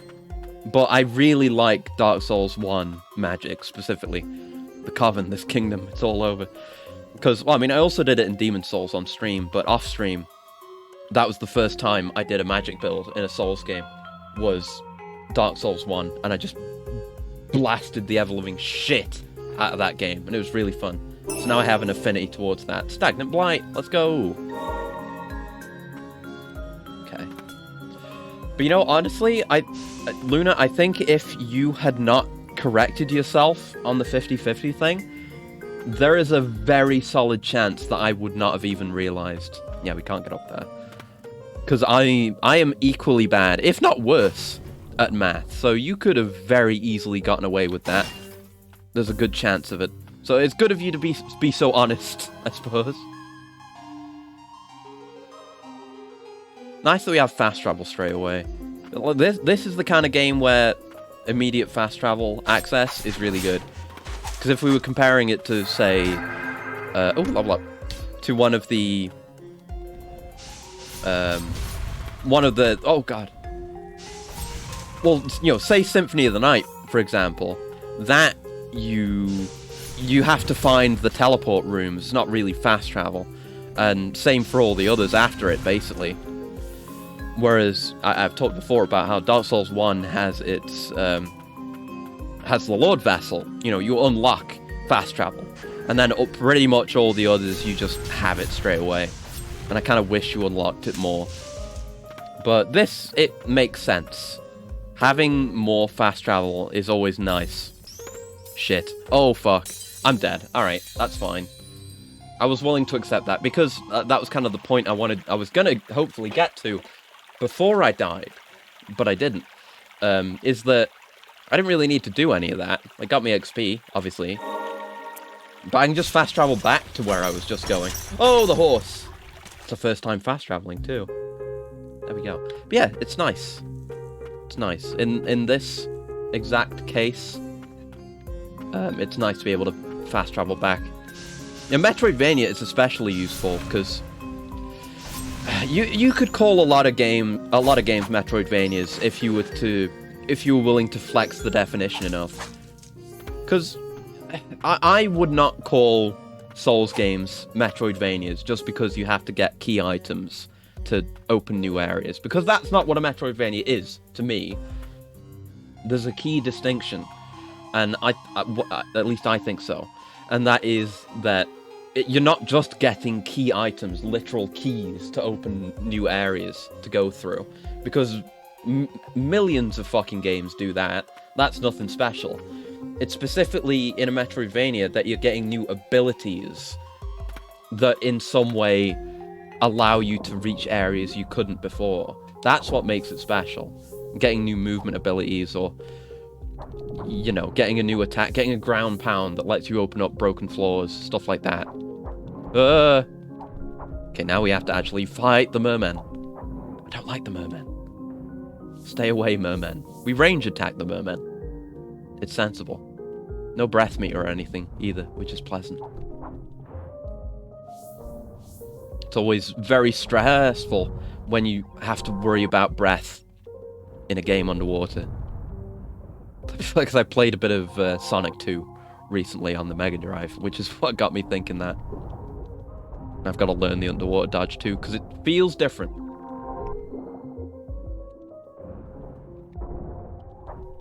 There we go. TV tropes tiered discussion, because there's lots of stretching to make things fit under certain definitions. Oh, definitely. Oh, definitely.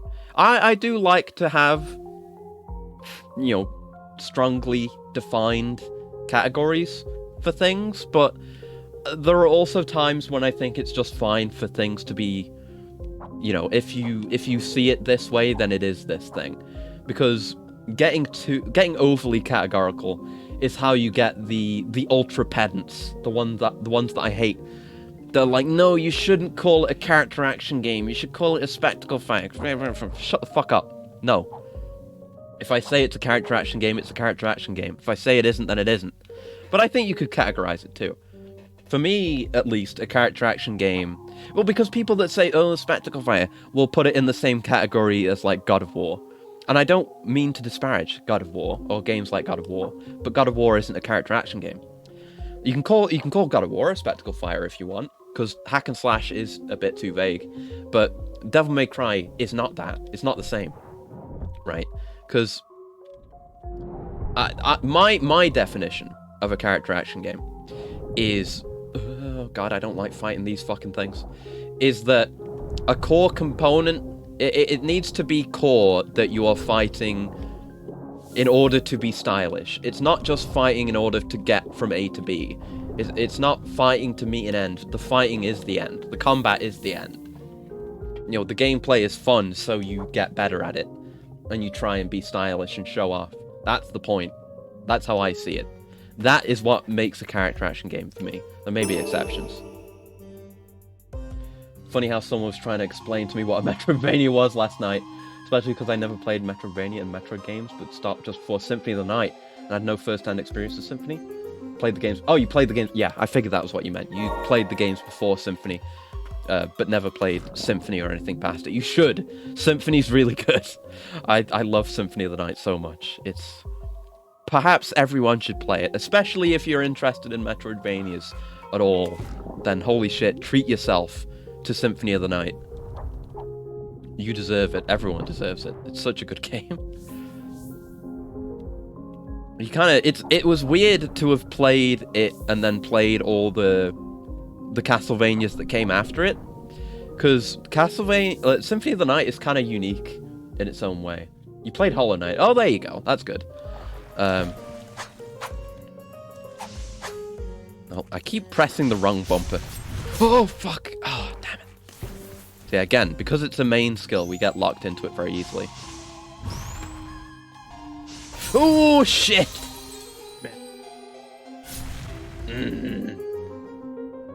I need to better figure out... Well, I need to be pressing my buttons right. But I need to figure out exactly how much homing the projectile has. Hollow Knight is peak modern. Yeah, it's a very good modern Metroidvania. But, yeah, play Symphony of the Night, because it's, the whole thing is, it's the only one of those that was on a home console. Everything else was portable, right? Totally don't own an entire shelf of every single released plush. That's sick! Oh, that's cool. I would totally get Hollow Knight plushes. It's ripe for merchandising. So good thing they did that. Oh, I fucking healed myself again. God damn it. It's like you don't even need to hold it while you're underwater, so I keep accidentally doing it. There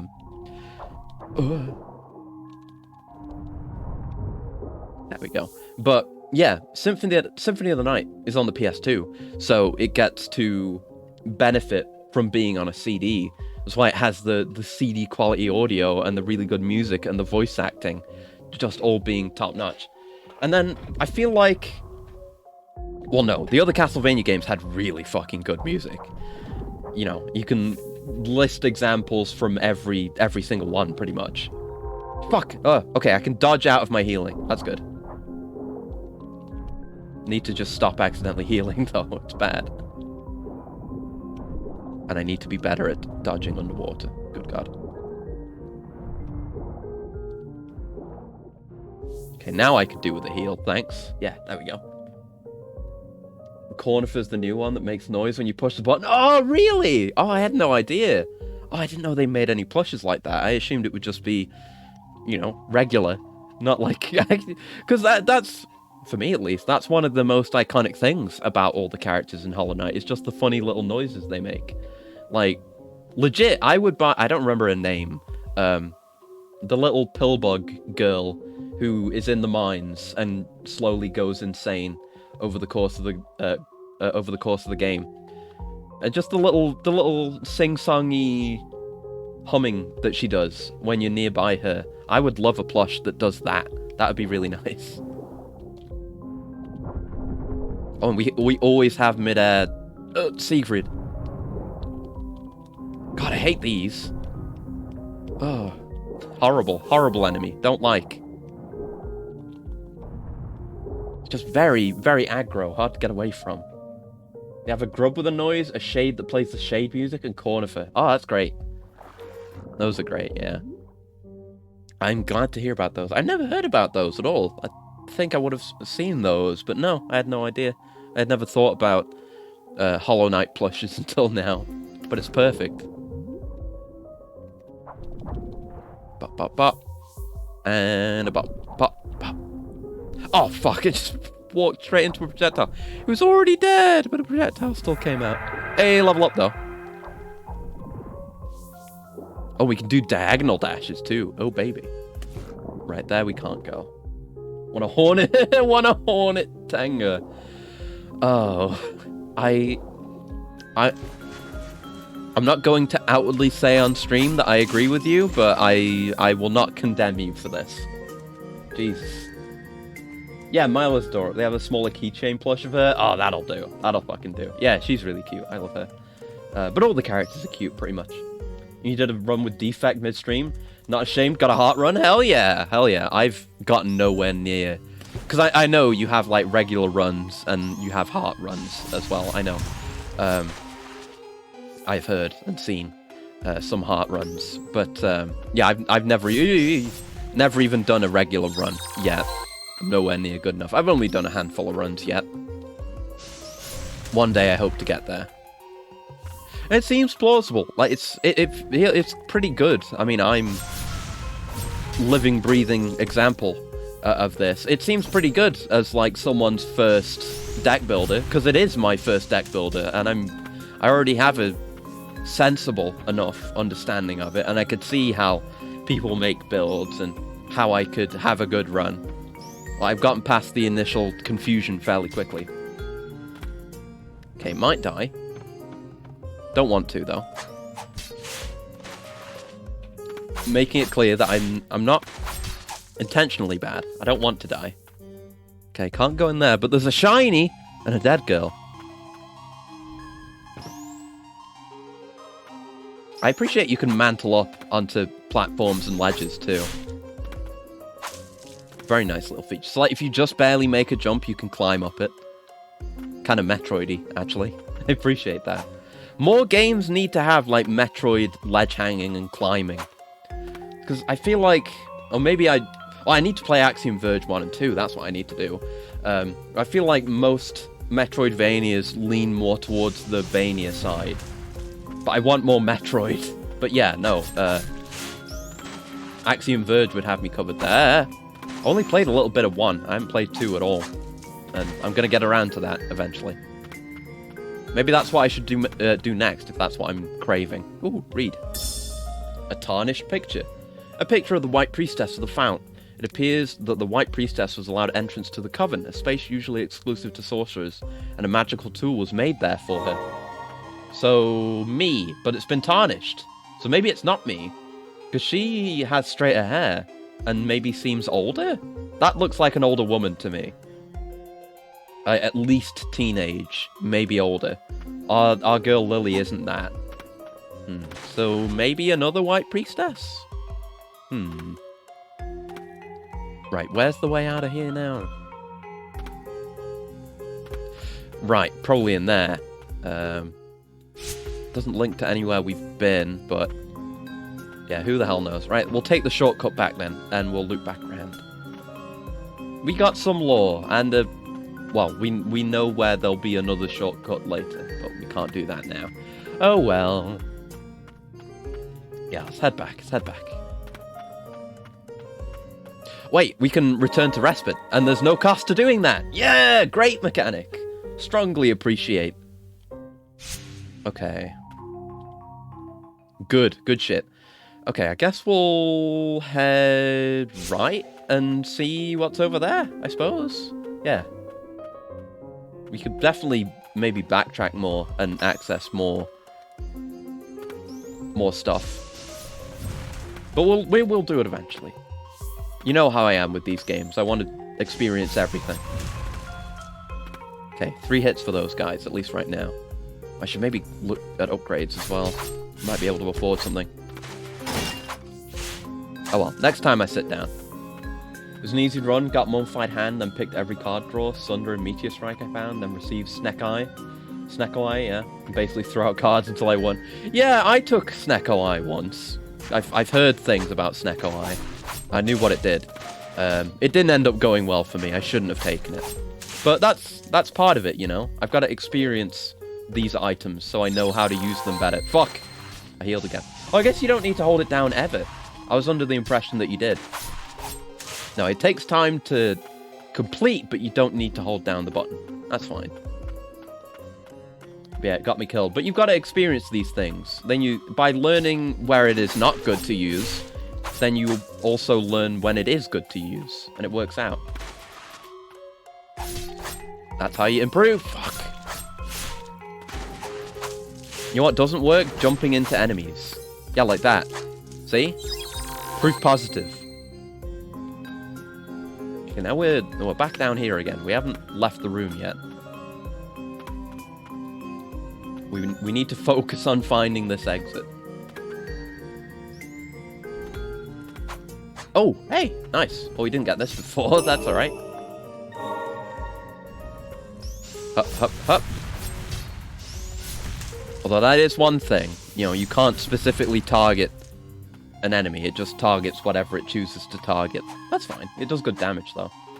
Snecko Eye's great when you have really expensive cards. Yeah. The whole thing is that it randomizes the energy cost of cards.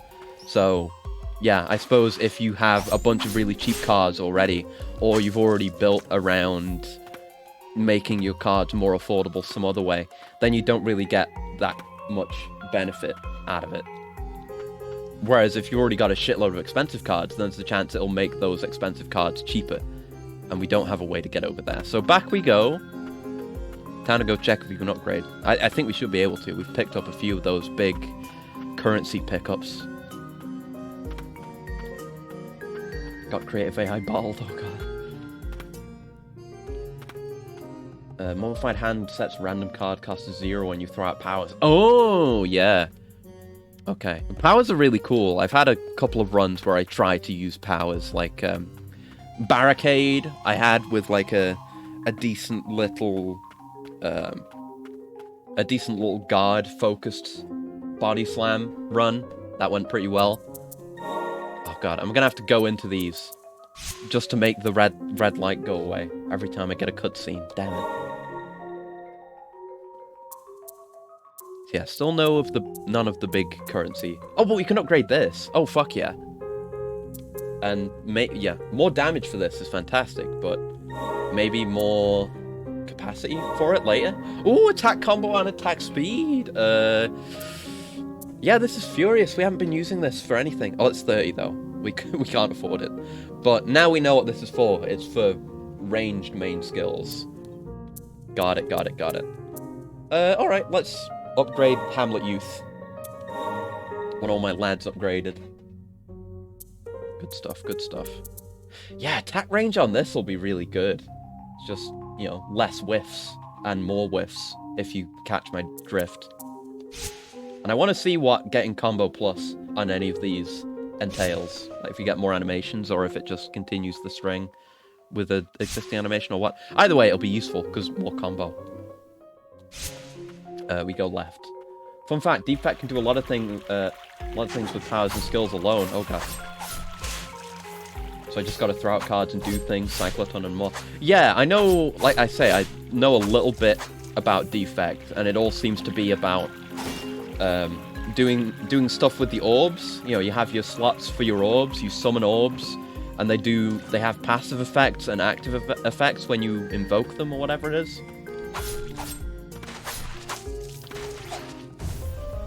Shit. Yeah, more damage. But I'm also taking damage, which is bad. Level up! But yeah, stuff like... I don't know how lightning works, and I don't know how plasma works, but I know ice, like, you get shield gain as the passive effect, and then you can do stuff with darkness, like you can stack up insane damage values. Does it ponder the orbs? Yeah, pretty much. You spend your entire run pondering orbs. In fact, I think people have made memes of that. I think I've seen that exact meme, come to think of it. But yeah, you ponder over the passive and active effect of your orbs, and you cycle them around. So it's like you've got a capacity for your orbs, which is 3 by default, I think, but you can get more. And it works as a queue, basically. So it requires a lot of balls. Ayo. But basically you summon an orb, and then that orb has an active effect based on what kind it is. There's like a few different types that do various things that I won't get into because I'm no expert and I haven't played him yet. I haven't even unlocked him, I think. But maybe, I don't know. Anyway. Yeah, so that one gets put into the queue, and then say you summon 2 more orbs, then you have a full orb capacity, basically. And then next time you summon an orb, it will do the active effect. Like I don't remember the word. Is it invoke for using an orb? But yeah, you have various cards that can manually invoke orbs, but also summoning an orb while you're at max capacity will invoke your furthest right orb in the queue. So you kind of have to work around that. It seems really interesting. So I'm looking forward to playing Defect, on top of just it being a robot. Achievement, Left Behind. And Menissa's Ring. That's our first relic, I think. Increases spirit uses. Oh, shit! Okay, that's really good. Relic left behind by the ancients and kept in the coven. Once treasured by a woman fond of flowers. An enchantment on this old ring causes it to glow when held by a white priestess. So that just means more ammo for our projectiles. That's pretty sick. Let's go back. I want to equip that. I think we have to sit down to equip those. Is this the way? It should be. There's only one exit out to the right here. Oh, there's a chest up there. We don't have a way to get to that, though, I don't think. Yeah, this is the way out. Need more movement abilities. There we go. But yeah, oh god, you have a relic in your possession. Relics can be equipped with respites, yeah. Yes, lightning, frost, darkness, and plasma. Lightning does damage, frost gives block, darkness stacks and bursts when evoked, and plasma gives energy. Oh, plasma gives energy! Okay, that was the only one I didn't have any idea of. Like, I've definitely seen lightning doing damage, I just don't understand the mechanics of it. But, oh, that's interesting. But yeah, you can kind of see how you could build towards different elements there. And in that way, the way in which you do different builds, like the way you do a block build as Defect is completely different to how you would do a block build as Ironclad, even though it might be similar. Like, both could use Barricade to just permanently stack up your block and not lose it after a turn. A lot of the silly broken card and item combos happen after leveling up a bit. Relics. Like, a card that I like on Ironclad that I've used a lot is Armaments. Because by default, I think it just gives you some block and then randomly upgrades one of your cards for the rest of the fight. But if you upgrade Armaments itself, then it upgrades every card in your hand for the rest of the fight, which is, you know, really good. And like we were talking about before, if you're doing a really thin deck, then you could potentially upgrade all of, or at least most of, your deck straight away at the start of the fight, and then you've just got you're just way stronger. So it's sick. And then you don't have to you don't have to go to campfires as much. Like, you know, still go to them and heal if you need to, but you could it would affect your cost benefit analysis of the path you take through the stage, I guess. Prism's great on defect. Hope for Juggernaut and you'll build Frost for the rest of the game. Ooh, that sounds fun. Right. Okay, so it takes slots. So it's like the Hollow Knight ring or whatever. Charm system. There you go. I almost called it Relics, but that's this game, dumbass. So how many shots do we have on? We have 81 now. How much do we have with it off? For comparison. 70. Okay, so we got 11 shots on our magic cast. That's pretty good. That's pretty good. There you go. Oh, also, something just came to mind, which I guess I guess it's not. Well, it's an idea I had for the anniversary, next anniversary, which is still a ways off. It was just an idea I had, so I thought I would float it. It seems like a cool idea, but it's gonna take some thunking and some planning, I guess. Juggernaut deals damage when you gain block. Oh, I've never used a Juggernaut. Frost gives block both actively and passively, right? It's just push Frost and you never die. Right, yeah, that makes sense. Very, very good, simple block build. But what I was thinking was, for an idea, because I've got plenty of ideas for stuff that I want to do this year at certain times of the year. Like, I've got my extremely bad game that I want to play on April Fool's. Oh, fucking that move. Bastard. Barely took any damage. I don't think they landed because it was off screen. I think maybe our projectiles stop existing. Like, their range is our screen size, pretty much. That's rough.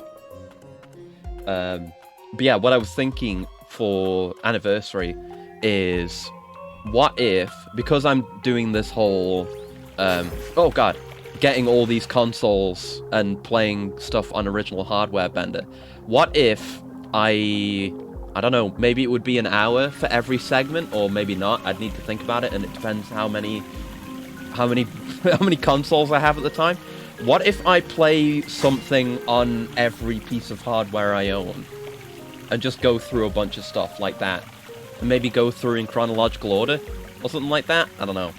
Okay, I don't think we can get over there. Damn. Okay, so we've kind of cleared out everything we can do on this right side for now. So let's go back. Let's go to where this potential branch was. I don't know if it was a branch. But yeah, I don't know what I would play. A mini marathon. Yeah, basically.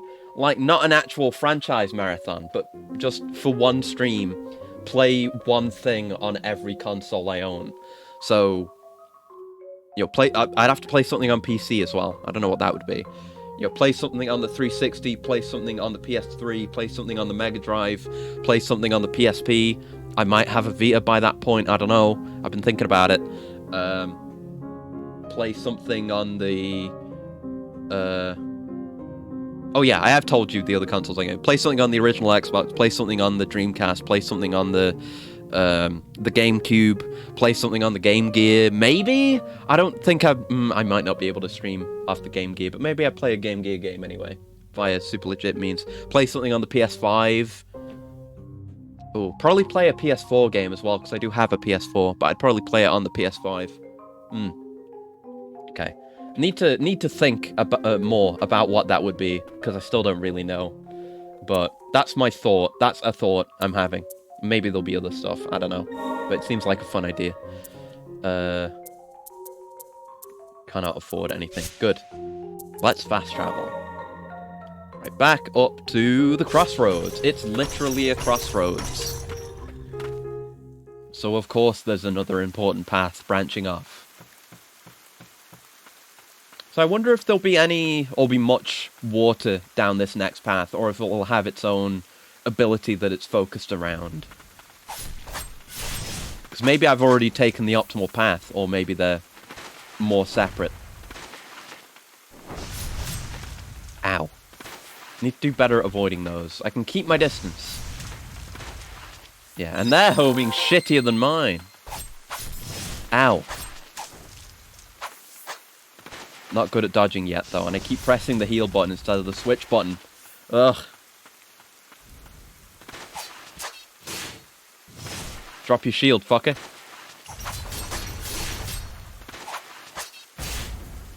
Nice. Oh, we basically saw none of those flowers in that entire other area. It feels like. Maybe they were there and I forgot. Seems this was once a village. Cliffside Hamlet. It's where Cliffside Hamlet boy came from. Good for him. Well, yeah, he was going to get help for this place, right? That was what his lore said, but he never made it. So maybe it'll be bad, because it'll remind him that he failed in his mission to get help for his village. And everyone he knew is now dead. Ouch. Aha! Oh! Hey, wow. Goody? Oh, I can't. I thought I could jump on that bookcase.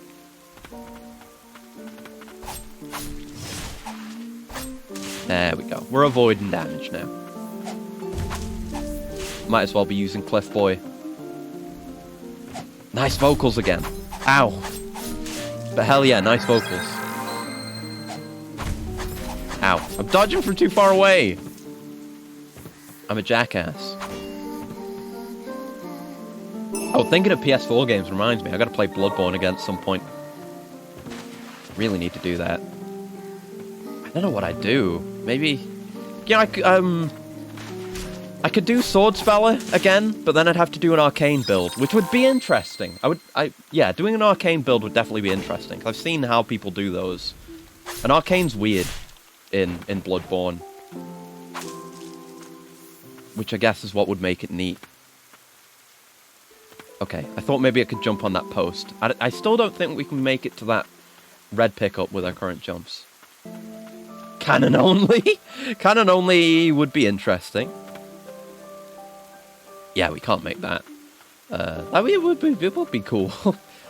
I mean, there's so many ways you can do it with Bloodborne, right? That's what I always say, comparing, Bloodborne to Souls and Elden Ring. Whereas Bloodborne... no, with Dark Souls and Elden Ring, you have a massive breadth of choice. But a lot of it feels very generic. Like, oh, I'm picking between a sword and a sword that looks slightly different and has different stats. And you end up picking up the things you like, and there are plenty of cool builds to be done, of course. But one of the things I like about Bloodborne is that there are much less weapons. Yeah, I also love Info's videos.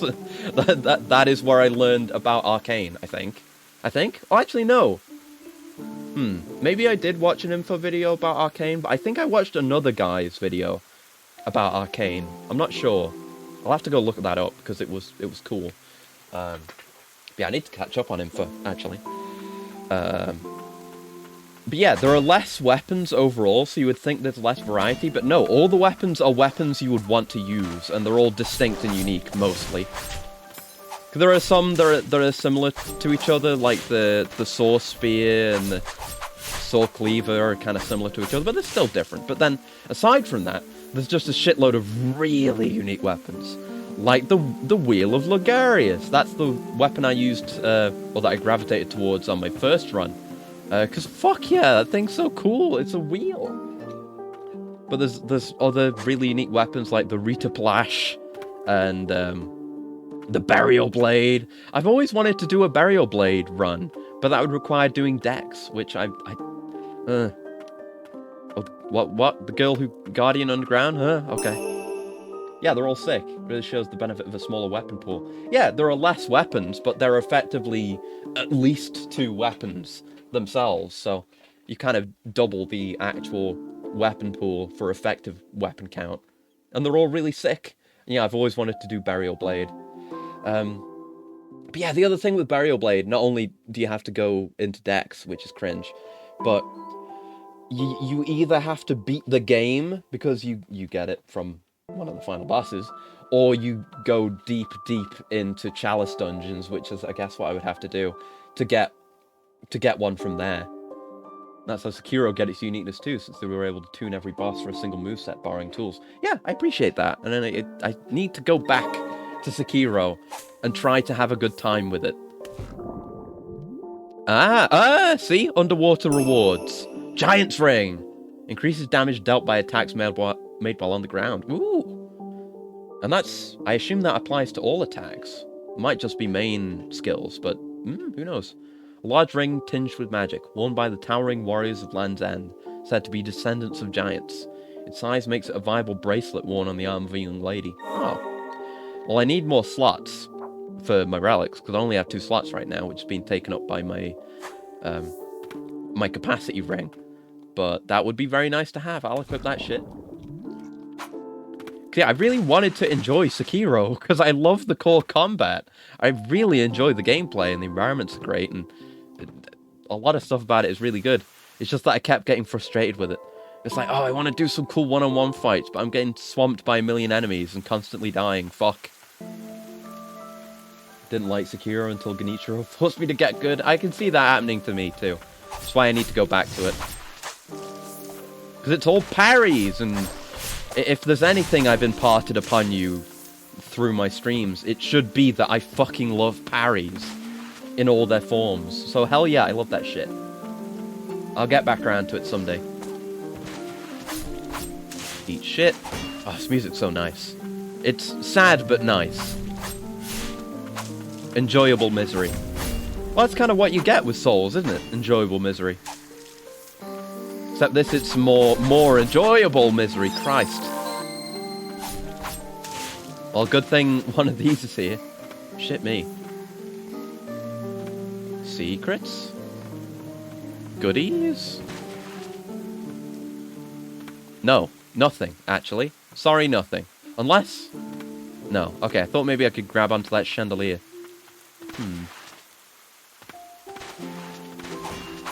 But yeah, a lot of... Well, it's like I was fighting the early bosses as well, and you've got to do stuff like the bull. And I was like, oh Christ, I hated that. But then when you're fighting an actual enemy that's fighting you kind of one-on-one, and it's a real fight against a guy, like immediately before the bull, the horseback guy, that was pretty sick. I like that fight. But yeah, I'll get back around to it, eventually. Just another thing on the list, another thing to do. Stupid bird. Making me look bad. Another switch. Heyo. 69 damage, nice. God, the blood effects when I blow them the fuck out is real nice. Okay, can't drop through that. Bull's the worst fight in the game side, Demon of Hatred? Right, understandable. I'm glad that's not just me then. Big Pig! Is he a pig? He's Pigman. He looks like a Pigman. Oh, belly flop Pigman. Ganon. He's dead now. Alright. That's a bit more of a threatening enemy, but still fine. Big Pig. Is it a Gator Man? It might be. Maybe. It'd be fairly appropriate since it's very wet. Oh, fuck. To drop... Or a ground pound. All these things I can't get, damn it. But that's how they get you. That's how they get you with the Metroidvanias. It's all melted in the rain. Stagnant Blight. Hell yeah. And something's happening over here. You're happening. Yeah, get the... Oh! Ooh. Ooh, potential for style. You see that shit? You got air comboed. What if we could take advantage of this? Ouch! Well, not eating shit would be a good start towards doing combo. Yeah, maybe a gator man. Because this village is very wet. But I don't know if it's the right kind of wet. It's not a muggy heat. It's not a Florida wetness. It's just kind of it's like a European wetness. Which is not the kind of wetness you want. Trust me.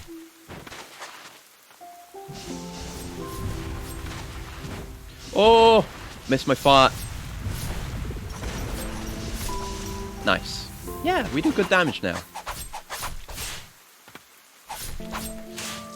The phrase "missed my fart," the way I said it had a very specific cadence that reminded me of a very specific thing.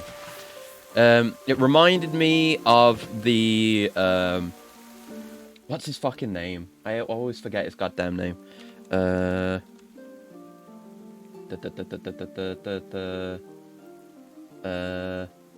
get there. The Baki spin-off about the character that about my favorite character whose name I keep fucking forgetting every goddamn time. Hold on, I'll get there.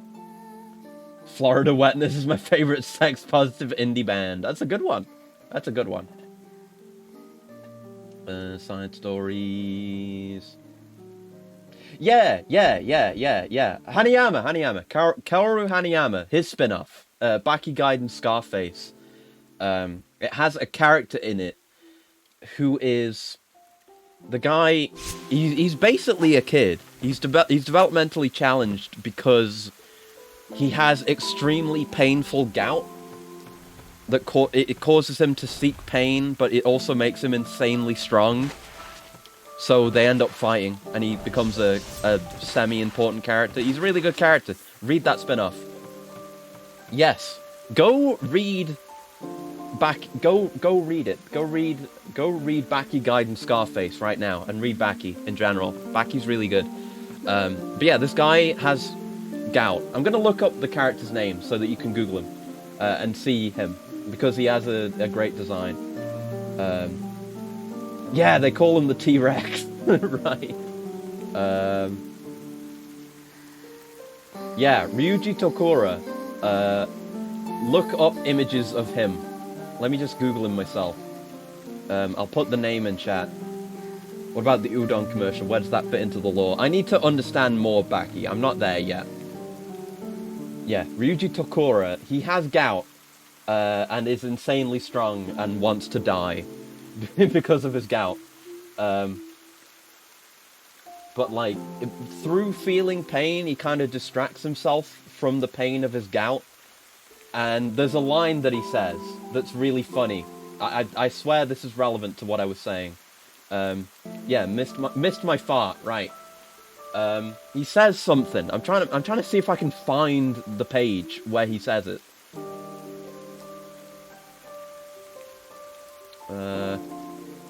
He says something like, "Yo, ease my suffering, end my pain, cure my gout," and that's like just a full page dedicated to him saying that. And I said "missed my fart" with the same cadence.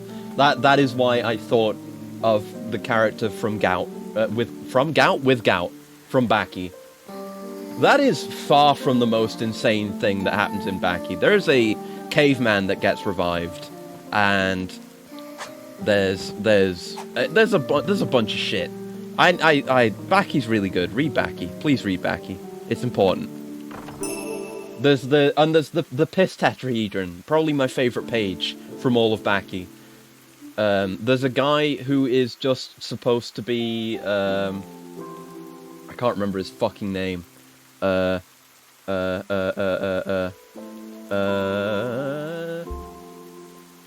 on.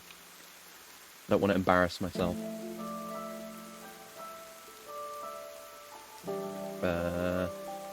Che Guevara. Right, there you go.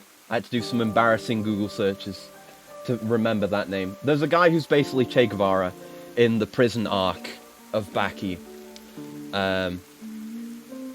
And then there's another set of guys who are triplets. and they fight via tetrahedron, which is the whole thing. And Che Guevara uses piss to fight. He uses piss in the fight against the tetrahedron triplets, and because they're trying to keep him in the tetrahedron, right? This should all make sense to you. But he just gets his dick out and starts pissing on them so that they'll break their tetrahedron. But eventually he runs out of piss. So there's a page in Baki, I'm sure you could look it up. Use any of the key phrases here, like piss and tetrahedron and Baki, where one of the triplets says, Now that you're all out of piss, how are you going to escape this tetrahedron? And it's such a fucking funny page. Read Baki. It's so fucking funny, but also sick. It has good fights too, and it's really hype. It's great. I love Baki. And there's oh god, I'm gonna get this is the last Baki tangent I'm gonna go on. But there's also the part where Baki is doing image training, but his image training against people isn't good enough, because I think this is when he was going to go fight his dad. And his dad is the strongest dude to ever do it. Like, he's a demon. The US president fears him.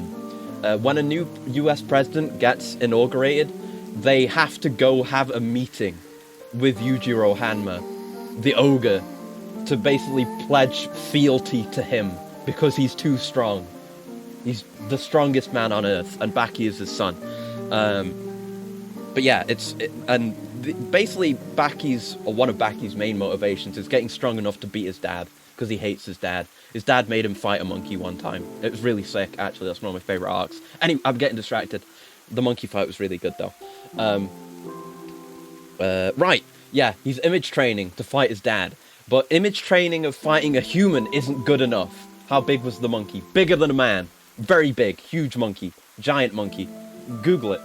Baki monkey. It's like a mutant mega monkey.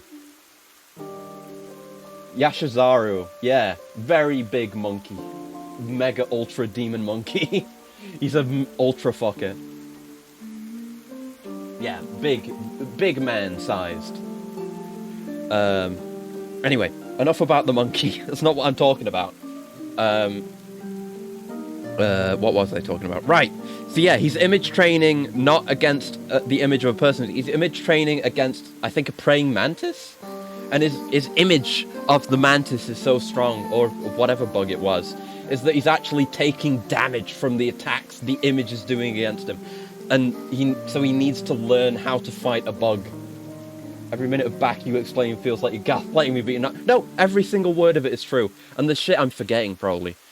There's so much insane shit. Genuinely read Baki. It's so much fucking fun. I love it.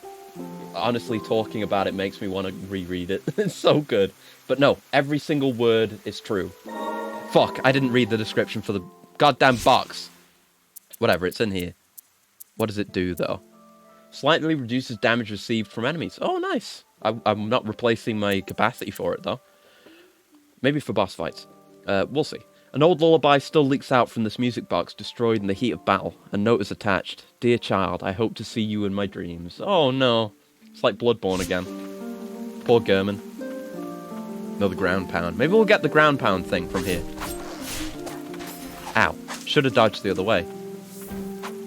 But I'm dumb, unfortunately. Whack. Yep. Honestly, I'm trying to remember things from Baki, but then I'm not sure if they're just something my mind created in a feverish haze, or if they're actually things that happened in Baki. Like, I'm remembering stuff with the military, and so there's so much shit you see with Yujiro. Yujiro's fucking hilarious, because he's just too strong. The entire world fears him.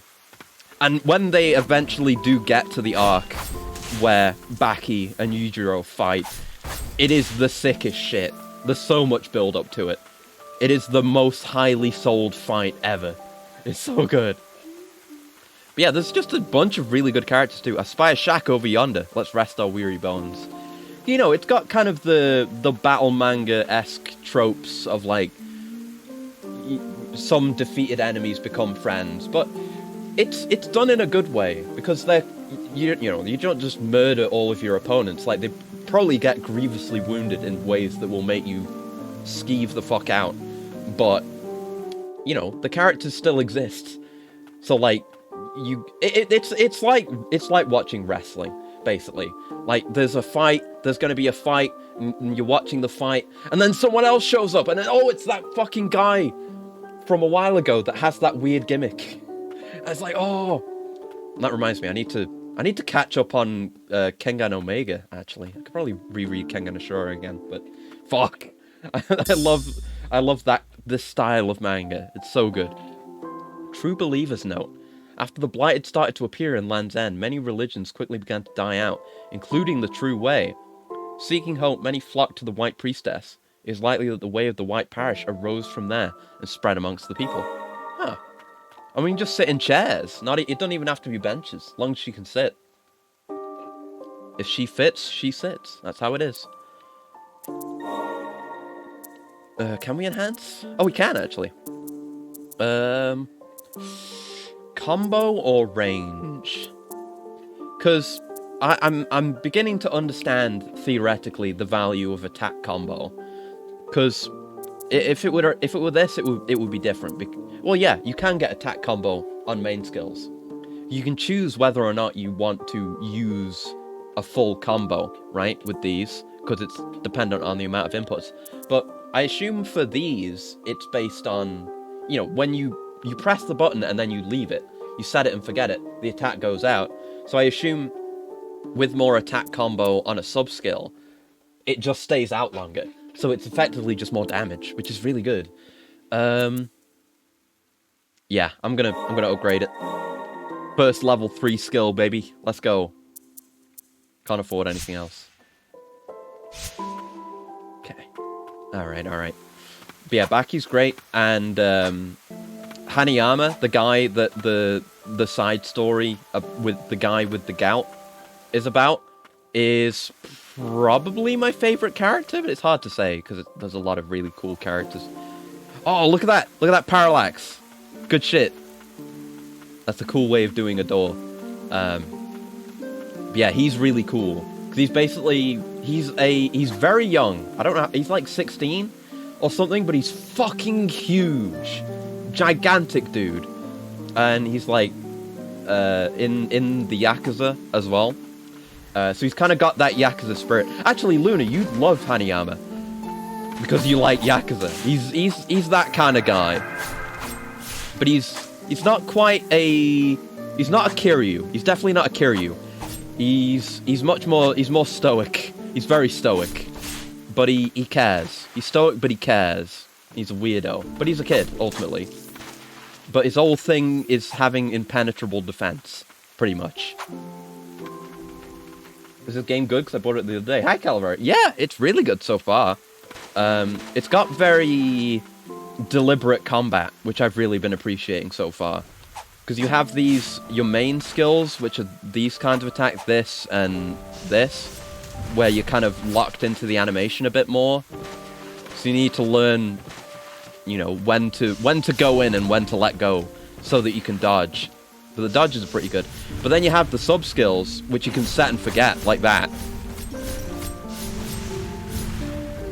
Just kind of, you build up your loadouts with those. I really like it. It's good fun. I haven't really gotten very far, because I've just been rambling about video games and Baki. But it's good. I recommend it. I mean, you've already bought it, so just play it. Halfway stuck on Che Guevara's piss tetrahedron. Yeah, that's real. That's real. It'll take a while for you to get there. That's in the prison arc. But it's good. It's good. I don't even remember what was important about that. It probably wasn't. It's just something that happened. There are so many things that just happen in Baki. But yeah, that's real. That happens. They fight, and he uses piss to escape the tetrahedron until he runs out. But I love that. I love that. I love the arc where Miyamoto Musashi gets revived and fights fucking everyone. Because I think that was the arc before the current one. At least where I got up to. Because where I got up to, it was all about all of the fighters versus sumo wrestlers to prove whether sumo is stronger or not. Does he win? Che Guevara? I don't remember who wins, actually. Because, like I say, it's not core to the plot, really. It's just a thing that happens. Maybe? Maybe he does. I really don't remember. How's the movement? Good. Feels really good. Like, the dash, you're locked into the dash, pretty much. Like, you can't cancel out of it. You can kind of immediately get out of attacks into dashes, though. But it's all about learning the movement. Because you're so locked into it, you have to be very deliberate. Hence, like I say, the deliberate... New Musashi. He wins against a lot of people. Basically, the whole idea is he gets revived by people who have more money than sense. And he eventually ends up fighting everyone. But it gets to the point where a lot of the arc is following his perspective. And he just can't adapt to modern life. Because he was already a kind of guy who lived to fight. But going from his time to a time where there are, modern amenities and luxuries and people live without having to fight for their life, something like that. He just can't adapt to it. So he just goes hog wild and keeps fighting and killing everyone he can get his hands on until, like, a SWAT team gets sent after him, and I think they get their shit kicked in too. I don't remember who beats him, but he does get beaten in the end. He just goes on a rampage. It's not even like... Baki fights him, obviously. I don't even remember if the climactic fight where he ends up losing is against Baki. Because, all the characters end up being important enough that you care about them the entire time. But it's a really good arc. I like it a lot. I'm less hot on the sumo arc because it's just a bunch of sumo wrestlers. And we're probably going to have to call it soon because I can feel a malfunction coming on. I can't see properly. Let's just go look around and then we'll have to call it. I'm not used to streaming on Sunday, damn it. Yeah, I can't see properly now. That's how I know it's coming on. Which sucks because I had a migraine this morning too. I don't deserve 2 in one day. It usually doesn't happen. I usually don't get 2 on the same day. I'm gonna have to rest. Don't know where that goes, though. Let's clear this out first.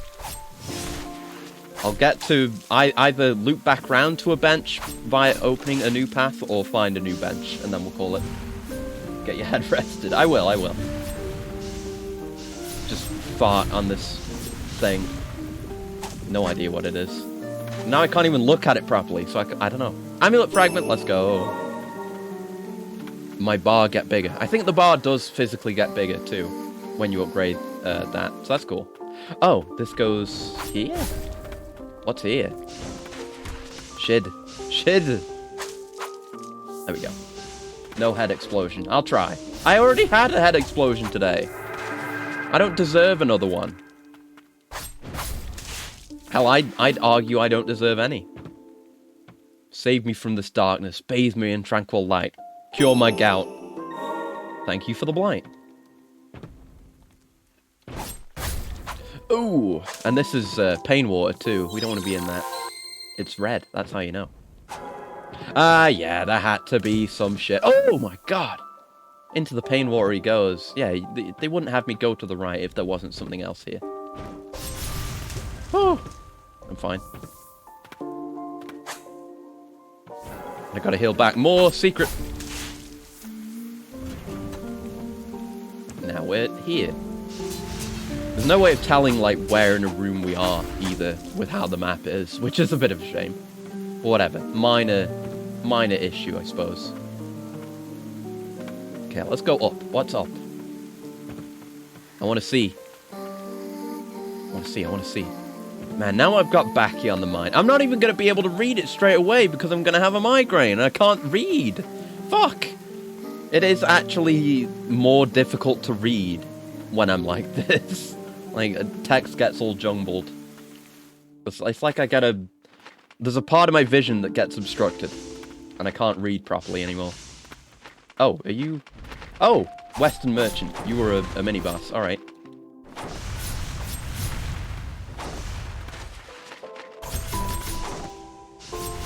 Yeah, it seems to be lasting longer with the combo up.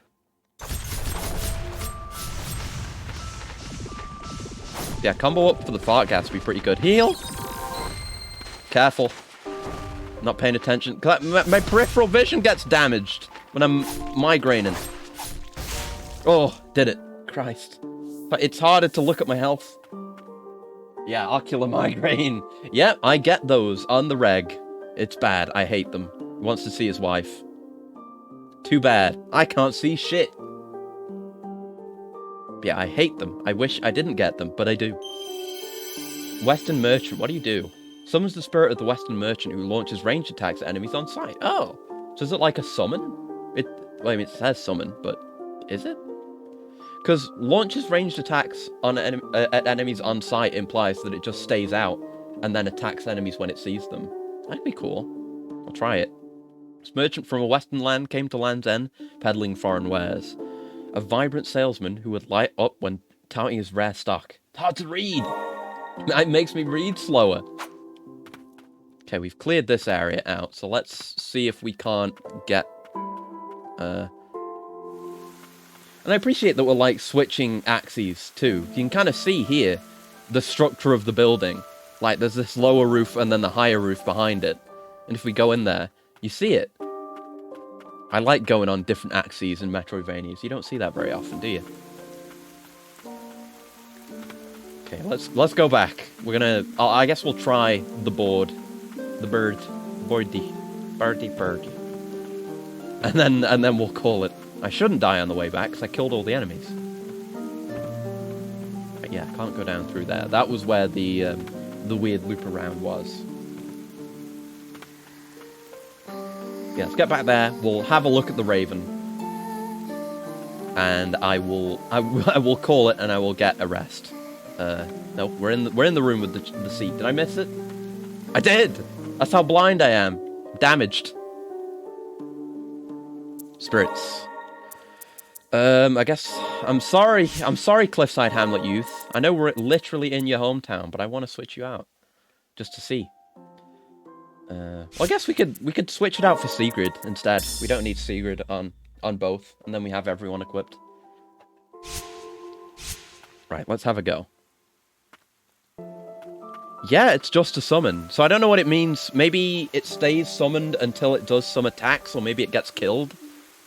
Because it has a limited number of uses, even though it has a shitload. What a squad we've got going, too. Pretty sick. I can't even appreciate it visually fully.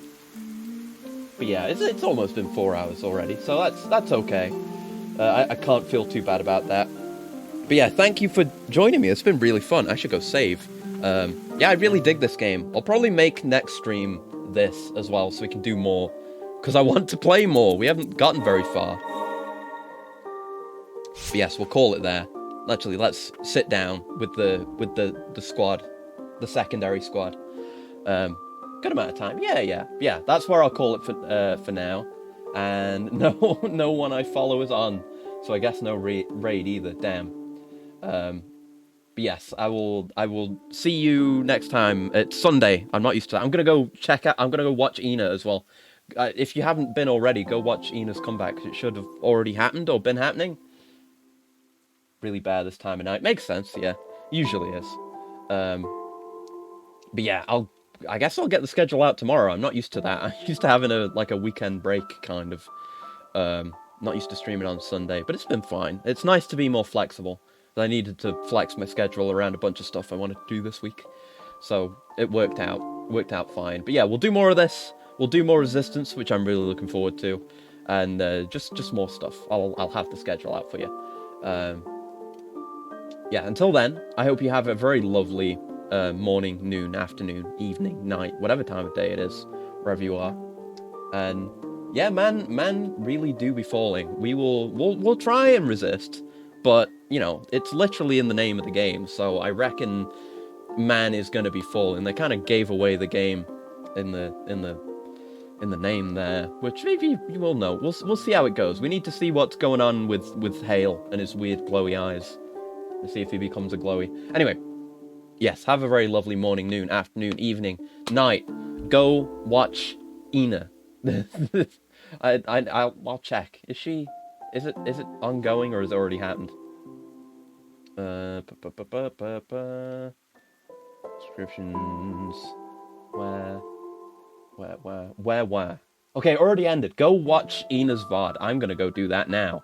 But yeah, have a good one. I'll see you around. Goodbye, goodbye, goodbye, goodbye, goodbye.